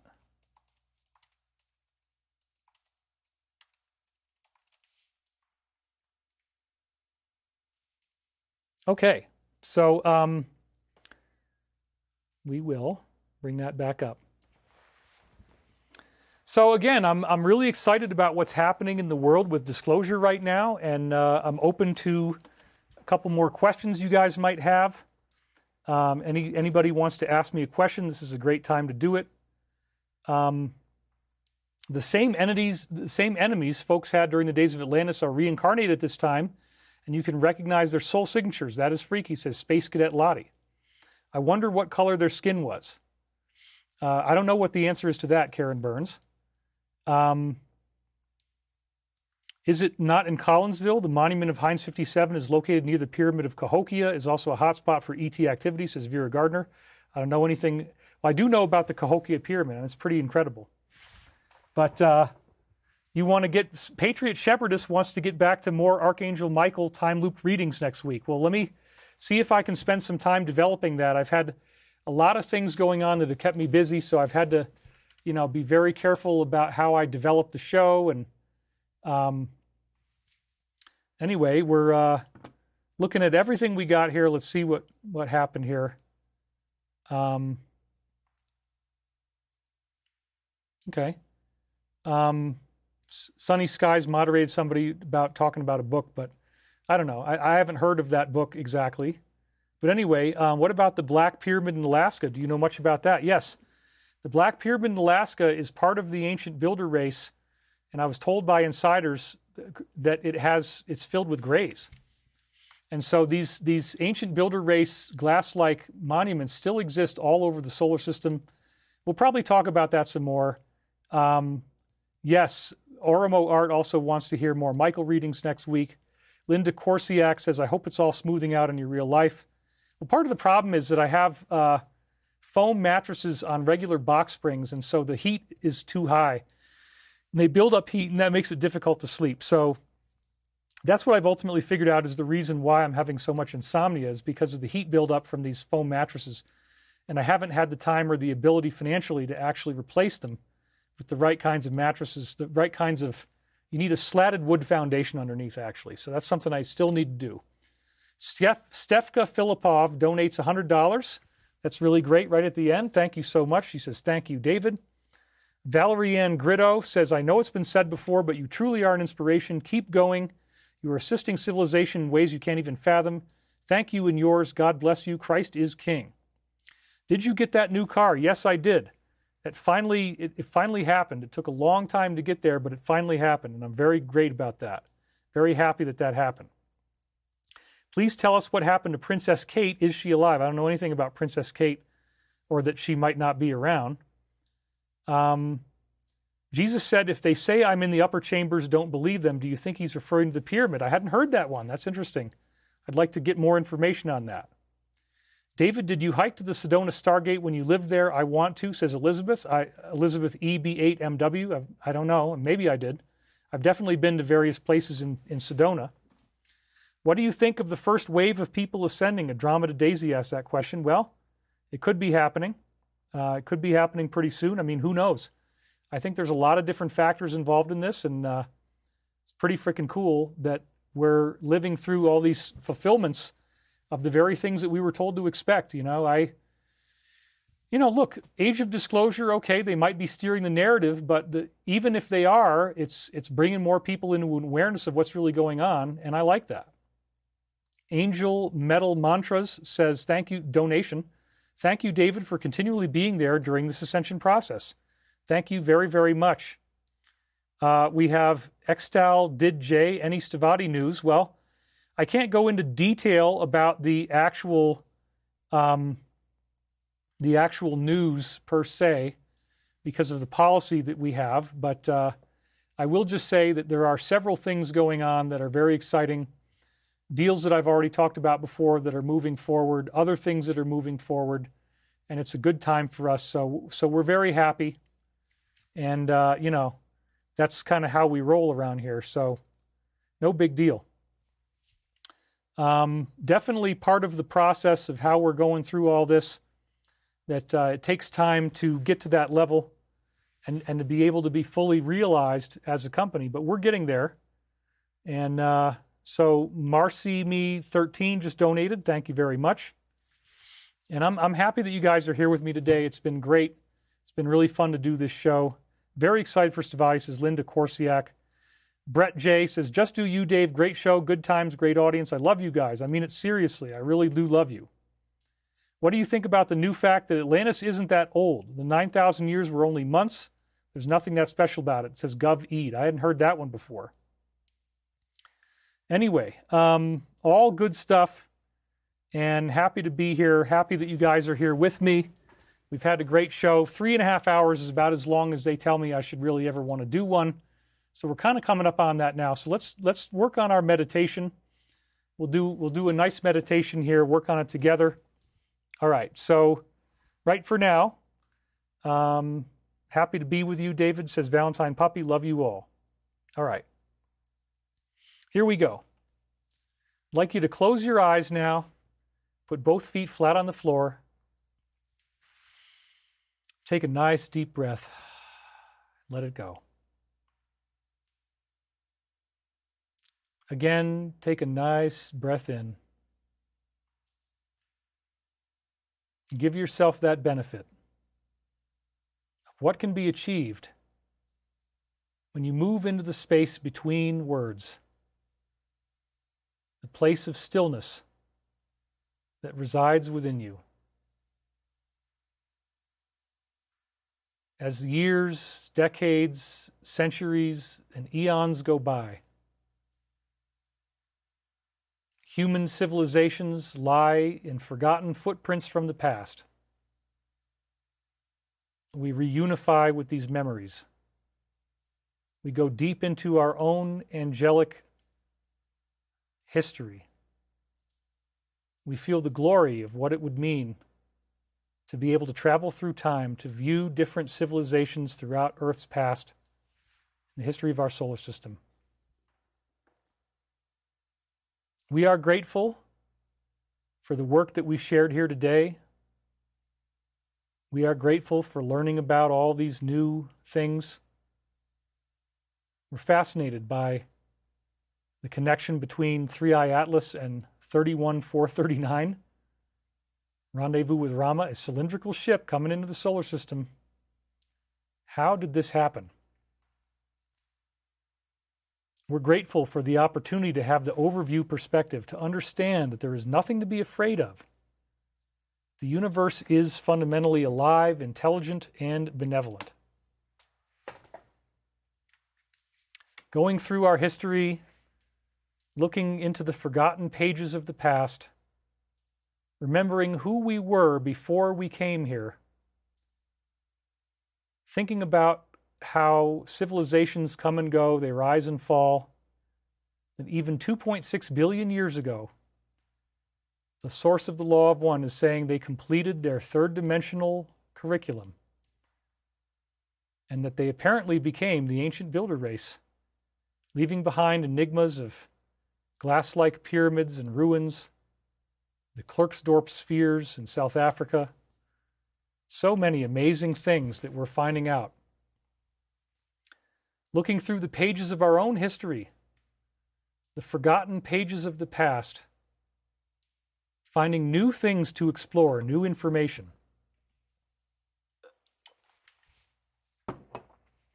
We are grateful to learn of our own suppressed history. We are grateful to find out that we have never been alone. We are grateful for the process of disclosure, for all that is coming into view. We are grateful for being privileged enough to know that there are loving, angelic beings in the universe that guide over us, they watch us, they protect us, they keep us safe, and we invoke and encourage their participation in our lives. In the name of Jesus Christ, Father, Mother, God, we understand and affirm that there are angelic beings, that we are not alone, that not all ETs are bad, that we are being visited by many, and this should not be feared. Although there are negative groups, we have incredible protection in place here on earth, incredible protection, keeping us safe. We thank you, Father, Mother, God, for creating such a vibrant and populated universe. We thank you, Jesus. We thank you, Logos. We thank you for the consciousness of our galaxy. We thank you for the guiding light of compassion, forgiveness, patience, protection. We thank you for being willing to guide us through our stages of evolution, to help us become ever more complete as the true God sparks that we all are, God and Goddess sparks, all living together, all experiencing more than we could ever imagine of what it means to be alive, to be human, to be radiant, glorified beings who can live in that compassion, live in that grace, live in that glory, live in that remembrance of who and what we really are and how we came to arrive here on earth based upon progenitor groups, various transfers of populations that have occurred throughout time. We embrace the mystery, we embrace the unknown. We're very happy to see that there is such a robust history to our solar system, so much that we didn't already know, so much that we can explore as we take it step by step, day by day, going through the faded pages of our own history and learning who we really are and what really matters as we move through the vaulted corridors of the divine, going back to the original nature of ourselves in the universe, the nature of who and what we really are. Civilizations rise and fall almost like the tides. Civilizations have come and gone from the earth for millennia. Civilizations have come and gone through our solar system for countless eons, some of them leaving behind glorious architecture and leaving behind an ancient history that can still be discovered even now. And we are grateful for that history. We are grateful for our combined inheritance, for the remembrances that we share. We do not wish to overstep our boundaries. We understand that there's only a limited amount of information available to us right now in third density. We embrace that which we can learn, and we are so grateful about the spiritual processes of seeking the Christ that are always available, the processes of looking to be more compassionate, more loving, more forgiving, more patient in our everyday lives, knowing that there's always times where we could be angry, but we can just as easily step away, take a breath, remember who and what we really are, breathe back into the true nature of the self, the true nature of consciousness and the soul, and affirm our own lives, our own protection. Affirm that which we really are. Affirm that we have been here for a divine purpose. We are here for a reason. We are here to share love. We are here to be with one another. We are here to glorify the one infinite Creator. We are here to revivify ourselves and become something greater than we ever thought we could be. For in the grandest sense, we are the light. We are the love. We are the one infinite Creator. And this is as it was, as it is now, and as it always shall be. And nothing and no one can ever take that from us. And so it is. In the name of Jesus Christ, Father, Mother, God, we thank you for this work today. We thank you for our communion and fellowship with one another. And we bless you. And may we hope to emulate your image and emulate your example in our own lives and our own actions. Amen. All right. You guys like that? It was a good meditation, huh? I decided, since we might start doing some short videos, somebody sent me some interesting prototype short videos that I didn't want to do so much of this like really long, drawn out fade stuff. I tried to make the fades a little faster because the meditation is a good place to do that. So yeah, that was cool. In the name of Yeshua the Victorious, so will it be, says Vacapalo, donated. Thank you very much. Ormo Art said, thank you, so beautiful. M. Shingiti said, love it. Valentine Puppy says, power thoughts. Johnny 2B says, happy Thanksgiving, everyone. We shall meet up at the same bat time, bat channel. Thank you for all your time and energy, brother. Ghost Avadi. That's right. This is amazing, David. I don't mind if you do a guided meditation I can buy from you. This was very powerful. Thank you, David, and thank you to all those who stuck around. Yeah, we still have 3,000 viewers right now. This is a gathering place for sure, says Eye of State. He. Or here, I guess. And so again, let's take the energy that we raised, send it to all those in need of prayer and healing in the world, heal the conflicts, heal the wars. Let's try to raise that vibration. Let's feel the consciousness moving through everyone and creating the healing that we need on planet Earth, because we always want to meditate for peace as well. So we affirm and invoke that as well in the name of Jesus. We thank you very much. We have love from Sweden, from Petra Bliss. Carol Nalchiel says, thank you, David. You are the best. Happy Thanksgiving to all. Venus Renata says, thank you so much, David. We love you. Eric Goodian says, thanks to all you do, David. Beverly Adams says, great show. Christina Trefan says, be thankful for everything. Emily Howard, happy Thanksgiving. M. Shingiti says, he donated, says, David, you should really consider creating a guided meditation. Bevy13, thank you for another great show, David. Absolutely brilliant meditation. The whole show was beautiful, says Soul Coach Suzanne. Kiko the Inevitable says, great show in all. Lewis, are you still off of weed? Yes, I've been completely sober for months now. Sometimes I miss it, but not enough to want to relapse. So anyway, we're doing great here. I didn't know that. Somebody got kicked off. But anyway.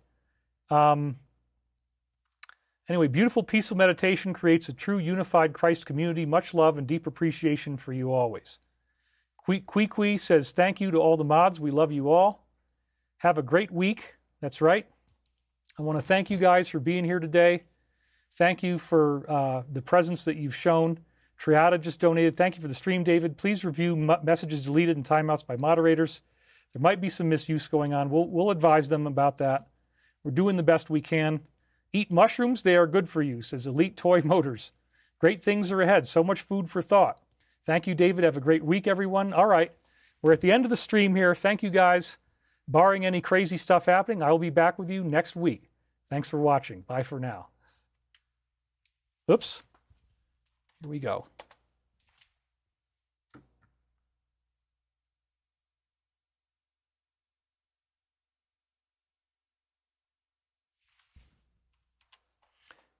And scene.